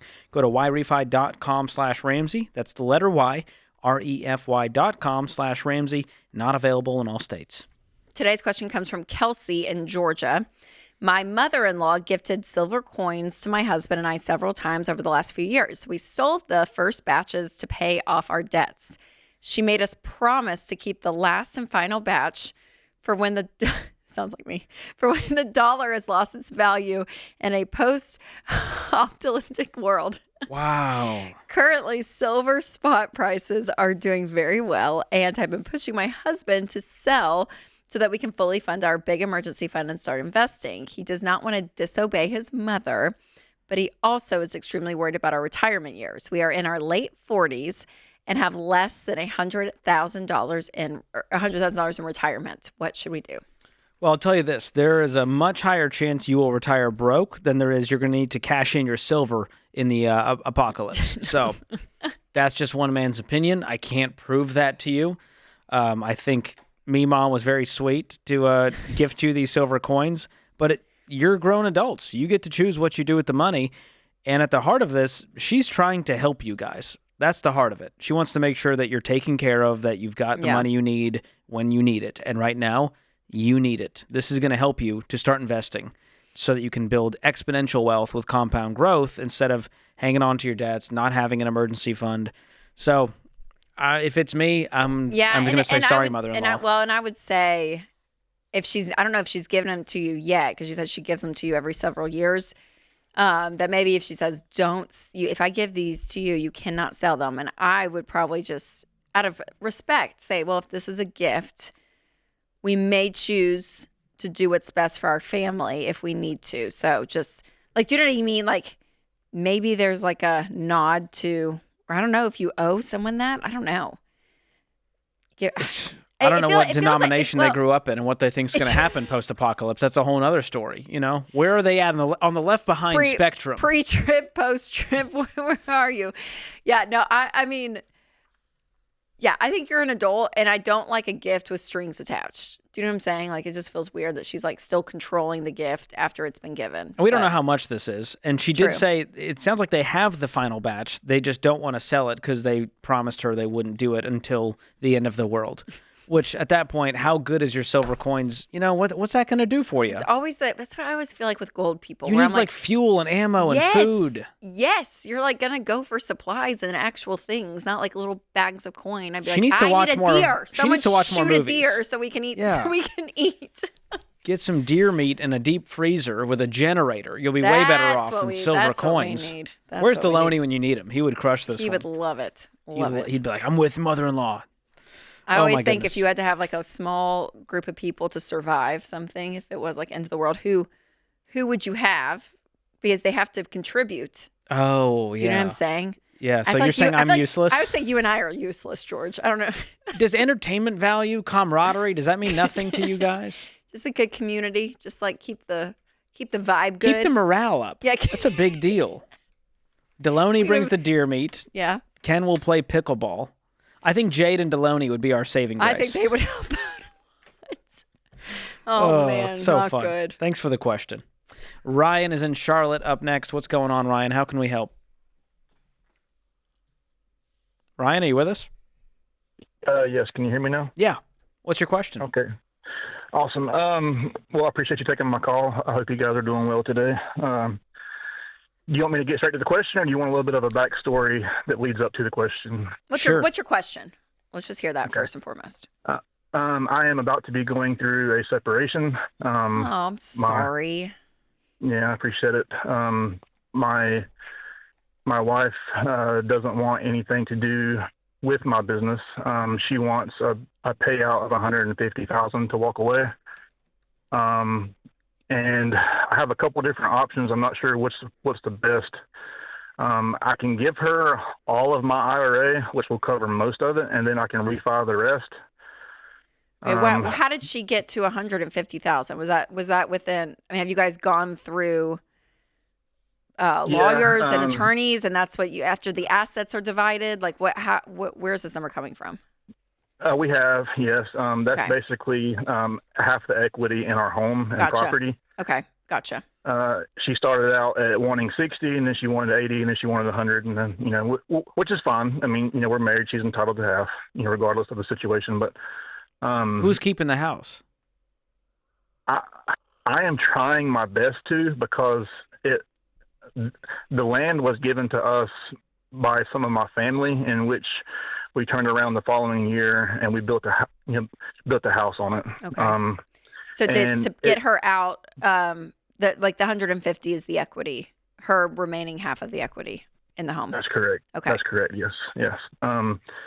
And of course the land ties on to the rest of our family's property. So I don't want to sell it, but I'm afraid I may have to if I don't give her my full IRA. Which is the house, how much is left on the house to pay off? Like 145. Okay. Have you considered a cash out refi on the house to give her the money? I have. The only issue with that is I have recently sold a company that I started back in 2019, and I've started a new company, and from what I've been hearing, I'm gonna have a hard time getting a big refi because I don't have proof of income for a long enough period of time. Yeah. How much cash do you have? Like if you liquidated anything non-retirement, how much could you come up with? I've got a couple pieces of equipment. Without touching our savings, which she also wants half of that.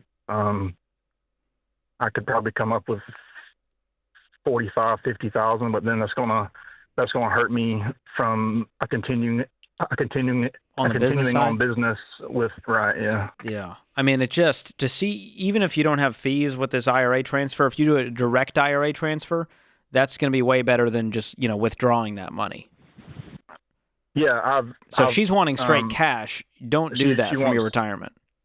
Yeah, she wants straight cash. She don't really want it any other way. Because that's going to crush you. That's like taking out a loan at 35%. Exactly. Yeah, I've got 113,000 in my IRA. I know it's not much, but after everything, she'll be getting like 72. But then you're restarting from zero and losing all of that growth on 100. If you plug that into an investment calculator over the next 20 years, you're not giving her 113 grand. You're giving her $1 million plus. Yeah, I know. My guy says in 30 years, by the time I'm 66, it'll be roughly about 2.3 or so. Exactly. And so I would be working with your attorney to fight against this and make sure that we do this in a smart way that doesn't destroy you for the rest of your life. Because that's what it sounds like she's trying to do. I don't know. Well, no, she's not being. She just wants half of it. Yeah. She's not being mean about it or anything. She just wants half of the. Right. I mean, that is the in divorce. that case, I would sell the house. Man. I know. It hurts. I know, Ryan. I'm so sorry. Yeah, but financially and mathematically, it makes way more sense to let go of the house. The and sentimental the land. value's tougher for sure. Yeah, it is, and I mean, I've definitely thought about that, and I'm not 100% against it. I just know that when I do sell that property, how much do you make a year? With the new business, which I've only been doing for a few months, I've been netting like $10,000 a month. Okay. I would also see if you could work out like a structured payout. Yeah, deal. that's what I was going to say. You don't want to go on forever and ever paying her, but I wonder if there's ways that you can liquidate some stuff, give her a little bit of a lump sum, and then be paying her some. You know what I mean? To be able to do both if you can, but I would sell the house before cashing out the IRA, just from a mathematical standpoint. I understand. But that's really hard, Ryan. I'm sorry. Ugh. That's the heartbreak of divorce. It's a relational, obviously, complete. Turns into a gutted, messy and business then it transaction. Yes, and then all of it. So sorry you guys are going through this.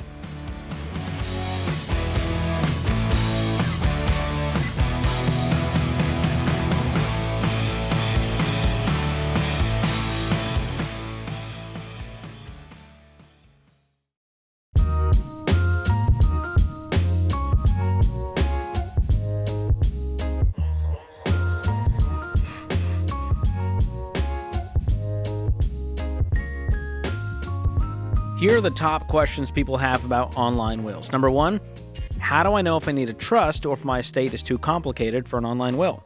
Well, in general terms, if your estate is worth less than $1 million, getting a will online is probably a great option for you. What do I need to start my will? Well, you got to figure out, who do you want to get your stuff? Who do you want to take care of your minor children? Who do you want to make decisions for you if you're incapacitated? And number three, is an online will legally valid? Yes, but it's got to be state-specific to match the laws of your state. And then finally, why would I want an online will versus going traditional, with a lawyer in person? Well, it's less expensive, more convenient, takes less time to set up than a traditional will. So go to RamseySolutions.com/willsquiz to find out if an online will is right for you. Jim is in Denver up next. Jim, welcome to the show. Thanks for taking my call. So my wife is considering a career change, but we've been trying to decide if it makes sense and if it's worth it. She makes about $85,000 now working in project management for philanthropy, and she's interested in going into midwifery. It would mean her potentially not being able to work for a couple of years, so lost income, but she potentially would make more on the other side of that. Where are you guys at financially? What do you make? So I make about $205,000 a year. Awesome. We're in baby step 4, 5, and 6. So we have 6 months saved, and we don't have any debt. We just bought a house about a year ago, so we don't have a huge amount of equity in our house. So it does feel like it would be a stretch to make it on one income for that time, and tightening the budget. And I'd need to, sell some stock and things to be able to cash flow it. But it does seem possible. It just feels like something where, giving up that income over that 2.5 to 3 years, and then, but potentially making $60,000 more a year on the other side of that is kind of what we're trying to weigh. So I'm not sure I don't know the answer to this. That's why I'm asking you. When she goes to school for that, to be a midwife, is it from a schedule perspective she can't work at all? Probably for part of it she'd be able to work, but for some of it probably she'd not be able to work. It's full time for at least, I think for maybe the first year of it she could probably work, but there'd be like a 2-year gap or so where she wouldn't be able to work, to my understanding so far. Okay, because she probably has to get the certification, I guess is what she's going for, I think right? It's just a heavy study load and labs and spending time in the clinic and that sort of thing. What's this going to cost? So right now it looks like the program itself is like about $50,000, and then there'd be some prereqs she would have to do. So I think all told, like conservatively, we're thinking like $70,000. So it's $70,000, and then plus the lost earnings for at least probably about 2 years. And you guys can cash flow that? I believe so. I think it'd be tight, but I think we can cash flow it, and I think we have some. I have some stock I have through work that I think I can sell as I go, that I think I could use to pay for it. Okay. So it's like there's the trade-off of like that could also be going towards wealth building, and she could just keep her current job. But I think this is something where she it wants feels like to do this. Was she just done with project management? Her heart's not in it? I think if she found a different job, she could still enjoy it. Her current job, she's really not enjoying right now. Yeah. And so it's really, she's kind of said, I know I want to leave the job I'm in right now. Maybe I'd go someplace else and I'd make more money and enjoy it more and be fine and don't need to do this. But this does feel like maybe it's a good time to reconsider her career options and think about it. Okay. Well, the only thing I don't like about the equation is just that she's running from something she doesn't like to something new, versus because from what you just said, and again, correct me, because if this is her passion and this is what she wants to do is help deliver babies, then I would say this is why you guys do the baby steps. You know what I mean? You get to make calls in your life and you get to change things, and that's amazing. So if that's just her dying passion, but what you just said kind of was, I was like, oh, where she's like, no, I still like project management. I just don't like my current job. So if I changed jobs, I probably may not want to be a midwife. So I'm like, okay. In my head, it kind of would make sense to just try that first and see if that scratches the itch, because you're at least getting away from what you don't like, versus having to go through a 2.5 year, and to your point, all of it. But again, I say that with the caveat, unless she says, no, I want to be a midwife. This is what I want to do. It's my passion. It's my love. Then I would say go for it. And you guys, it's going to be, a tight 2 years, but I think that's great because she's doing what she loves. But she also loves project management. Okay. So And you may not be able to ROI all the math on paper. I can tell you're an analytical, kind of nerdier guy like me, and you're like, well, I want to make it make sense on paper, right? Yes, I've been trying to ROI this out, and it's one of those where it pays off. If she stayed in her current job at her current earnings, it can pay off, but it would take like 6 or 8 years or something, and then there's risk with any new study and all that. But I get the point you're making, which is stop trying to overanalyze it. So add into your equation her joy and see where that takes it. Right. Because then it just breaks the math. And you go, well, okay, I guess Yeah, for screw sure. my math. We're just going to have her do this. And the good news is you make $200,000 plus and you're debt free. And so I'm not worried about the finances. Now, the mortgage side, if you could sell your stocks, maybe you do a lump sum payment and recast the mortgage if the actual monthly payment is stretching you guys. That might help you out mathematically to stomach this in your budget. Because what's your mortgage payment right now? It's about 5. 5,000. And your 5,000 take a month. home, if you, just your take home is what? Just my take home is 10.5 to 11. That's And the so part that together we're scares me. taking home about Because then your mortgage payment is eating up about half of your take home pay. Now that's without, you're investing in healthcare premiums and other things. well, and it's it's only for a 2-year period. Yes. Like, yeah. So to your point, can we stomach half our mortgage, take home pay being swallowed up by the mortgage? Maybe. I also think the recast could help you there, where you take a lump sum of, $40,000 from the stocks you sell, apply it to your principal, recast it. Now your payment is $3,000 a month. Yeah. And $3,500 a month. And I'll say it again because it's in my head. I'm like, this is a lot of things changing and moving for the fact that she just doesn't like her current job. So Right. again, I would have that conversation with her for sure. Just that, honestly, if she's as happy at both, it's just easier to go find another project manager job, and she's still the happy. truth is, you know what I mean? There's project managers making $150,000. And so if the money is the thing that's alluring of like, well, I could make more, I'd feel more valued.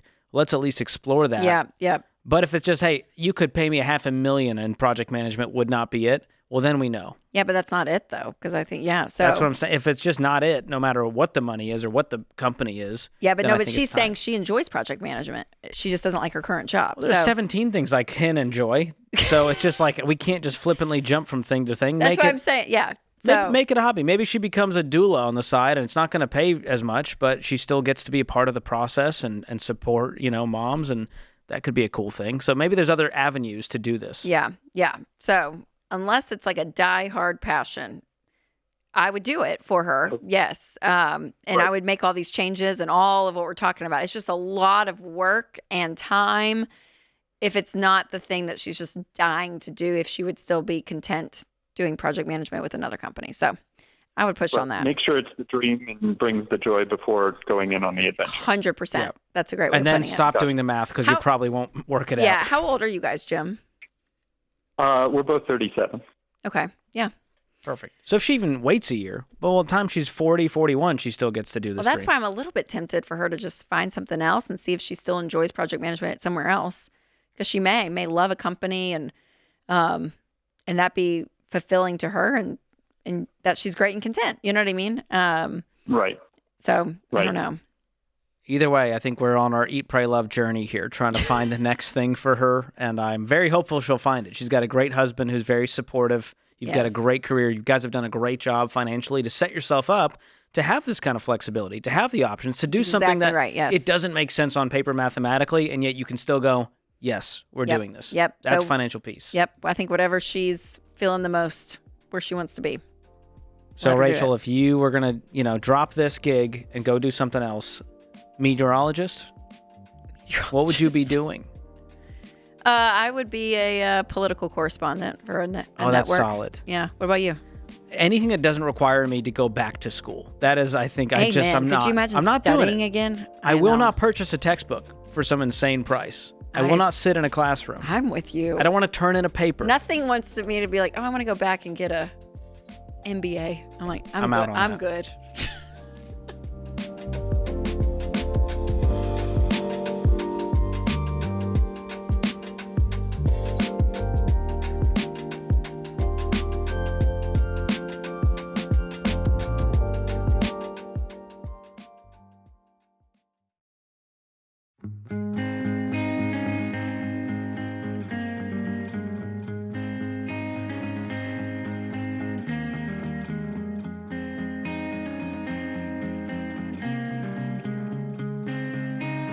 Our scripture of the day, Proverbs 13:11. Dishonest money dwindles away, but whoever gathers money little by little makes it grow.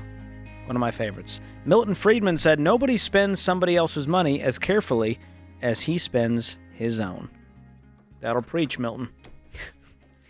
Well said, Milton.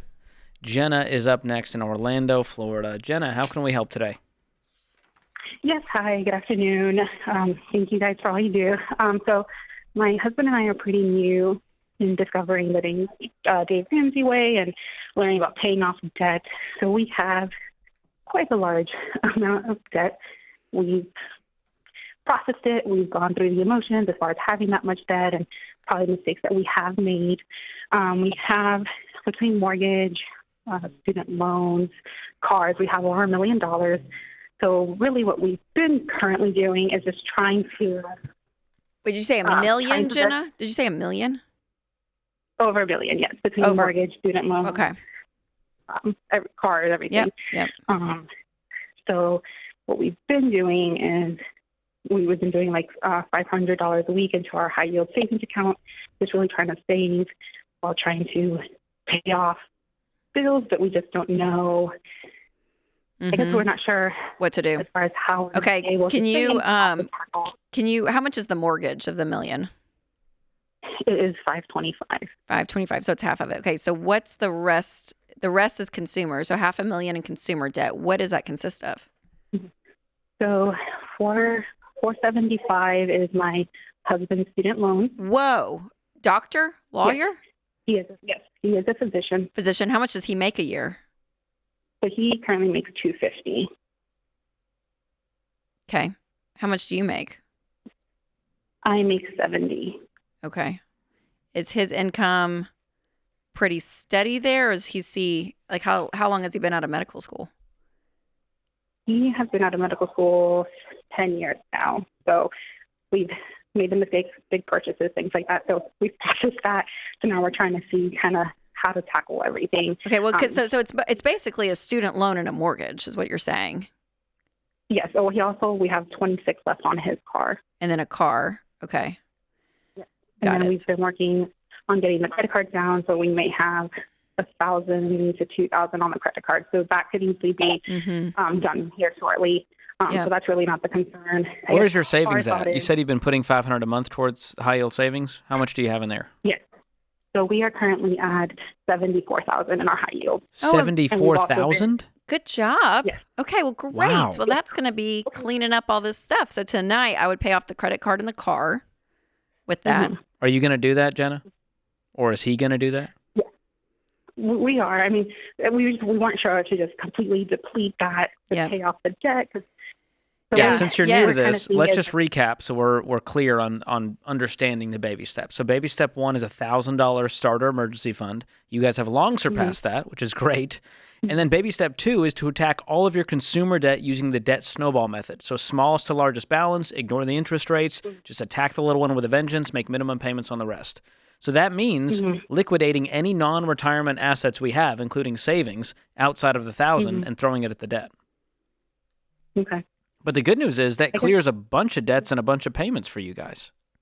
Right. For sure. I guess the next question is, because my husband, he's kind of of the opinion, let's just throw everything into savings and do minimum on the student loans and the mortgage, because I guess that's just overwhelming at those numbers, or do we stop the savings and just Stop all savings. Yeah. You'd even stop all investing. So if he has, either of you have a company retirement account you're putting money into, even for a match, just pause, go all the way down to zero for the time being. So here's what's crazy, Jenna. So here, I just want to give you a little picture, okay? If you guys went all in and actually did the baby steps, the way we teach, you do exactly what we say, okay? That means, from what I'm gathering from the car and the credit card, it's $28,000 for what you guys have saved. Basically, if you'll have $45,000 left in savings, you throw that at the student loan, you'll have $435,000 left of the student loan. What you guys make, $340 a year. If you guys lived, and I'm going to give you a cush number, and I don't even want it to be this much. If you lived on $100,000 a year, which I want you to live on even less, then that means you guys could literally put $240,000 towards the student loan every single year. You guys could have this paid off in 2 years. 2 years, Jenna. Year and a Sometimes that half if you actually lived on like 70,000. Do what? I said we get overwhelmed when we run the numbers ourselves. So yeah, hearing you say Well, that, the problem that is you sounds guys better. are attempting to do a lot of good things all at once instead of just putting all of your focus and intensity toward those debts, using the debt snowball. And Rachel's right. I mean, we're talking 24, maybe 2.5 years max. You're done totally. You're with done this debt. totally. And then the other crazy thing, which again, I want you to still, after that, I want you to build up an emergency fund and invest in all of it. But I mean, if you guys lived on $100,000, you guys could have your house paid off in another 3 years. That's true. It's just wild to think in 5 years, you guys could have no debt. In 5 years, but you have to do it. And you guys have been living the Dr. Wonderful lifestyle. You Nice guys, house, nice car. Yeah, everything's been great. And if you want to keep and if you want to keep paying minimum payments on the student loans and all of that stuff, you will be exactly where you are in 5 years. Nothing will have changed. Nothing will have changed. So unless you want a different outcome, you have to do something different. And so, I mean, man, if I was y'all in a heartbeat, I would do this. Utilize that income. And I'm giving you $100,000 to live on. So Very generous. of very Rachel, generous. I would might even add. go less. I would try to do 70 or whatever, right? So, I mean, seriously, if you guys go scorched earth, you could be completely debt free in 4.5, 5 I years. love this plan. Like, There's a that's lot wild. of hope in this situation if you follow the baby steps. Yes, absolutely. All right, let's squeeze one more in here from David in Salt Lake City. David, get right to the question if you could. Hey guys, thanks for taking my call. I appreciate it. I just had a quick question. We've got $69,000 left on our home that we purchased in 2017, and we have the cash to pay this now. But my question is, should we pay it now? I understand, like I want the peace from having it paid, but from a tax perspective, we're kind of in this tax game of like trying to avoid paying a bunch of taxes this year because the business did really well. So I'm wondering if I should pay this now or wait until like the beginning of the new tax year, and if that would be advantageous. Call me stupid, but I don't understand what the tax purpose is of waiting to pay off your home. So if we spend that or put that $69,000, it's counted as taxable income, if I'm not correct. Whereas Where if is you the put money? that in like a 401k or something, that way it's not it's tax deferred. Is this money in savings right now? Yeah, it's just in a checking. So we have a high yield savings, and then we have a checking where it's just sitting. Yeah, which I'm you're not going to kicking be myself taxed on that. because- You're taxed in a high yield, but that's, I mean, Yeah, just if you for were a like little bit. selling off an asset and you had capital gains, there would be taxes. But if you're saying this money's already liquid in a checking or savings account, pay off the house today. It's not going to affect Well, your taxes. Sorry, it's in my business checking, so it's not like taxable income yet, I guess. I mean, if So, that like, money's sitting in your before the checking, tax- I mean, are you going to itemize Sorry, go ahead. deductions? I don't think this is going to affect your taxes. You can talk to a tax pro to double check, but I don't understand how using money from business checking, it's still your Are money. you saying it's technically like it's going to be earned I'm income? saying on paper, it's like, yeah, it would. Like you've mean we made an would have extra earned 70,000 more. You've made an extra Right. 70,000, and so Right. you would technically. Whereas if we put 70,000 in our 401k, or we have like a independent 401k, so we can put in a larger amount. That way, it's tax deferred. But yeah, I don't know. Well, for the taxes, I mean, it'd be what, like 8? I mean, if you were to pay taxes on that 70, on Of that extra 69, income. yeah, I mean, it'd be I don't what, think like it- 6? I mean, Yeah, I think this is a lot of gyration. I would just pay it off, and yeah, you might have some extra taxes on that extra income, but I don't think it's worth just waiting till the new year. And I mean, it just feels like some tax hacks that you're working on here. I think the peace of mind and a freed up payment will do you way better. So that's what I would personally do. I don't worry about making too much money. I would just call it income, pay off the mortgage, and move on with my life, my friend. Way to go.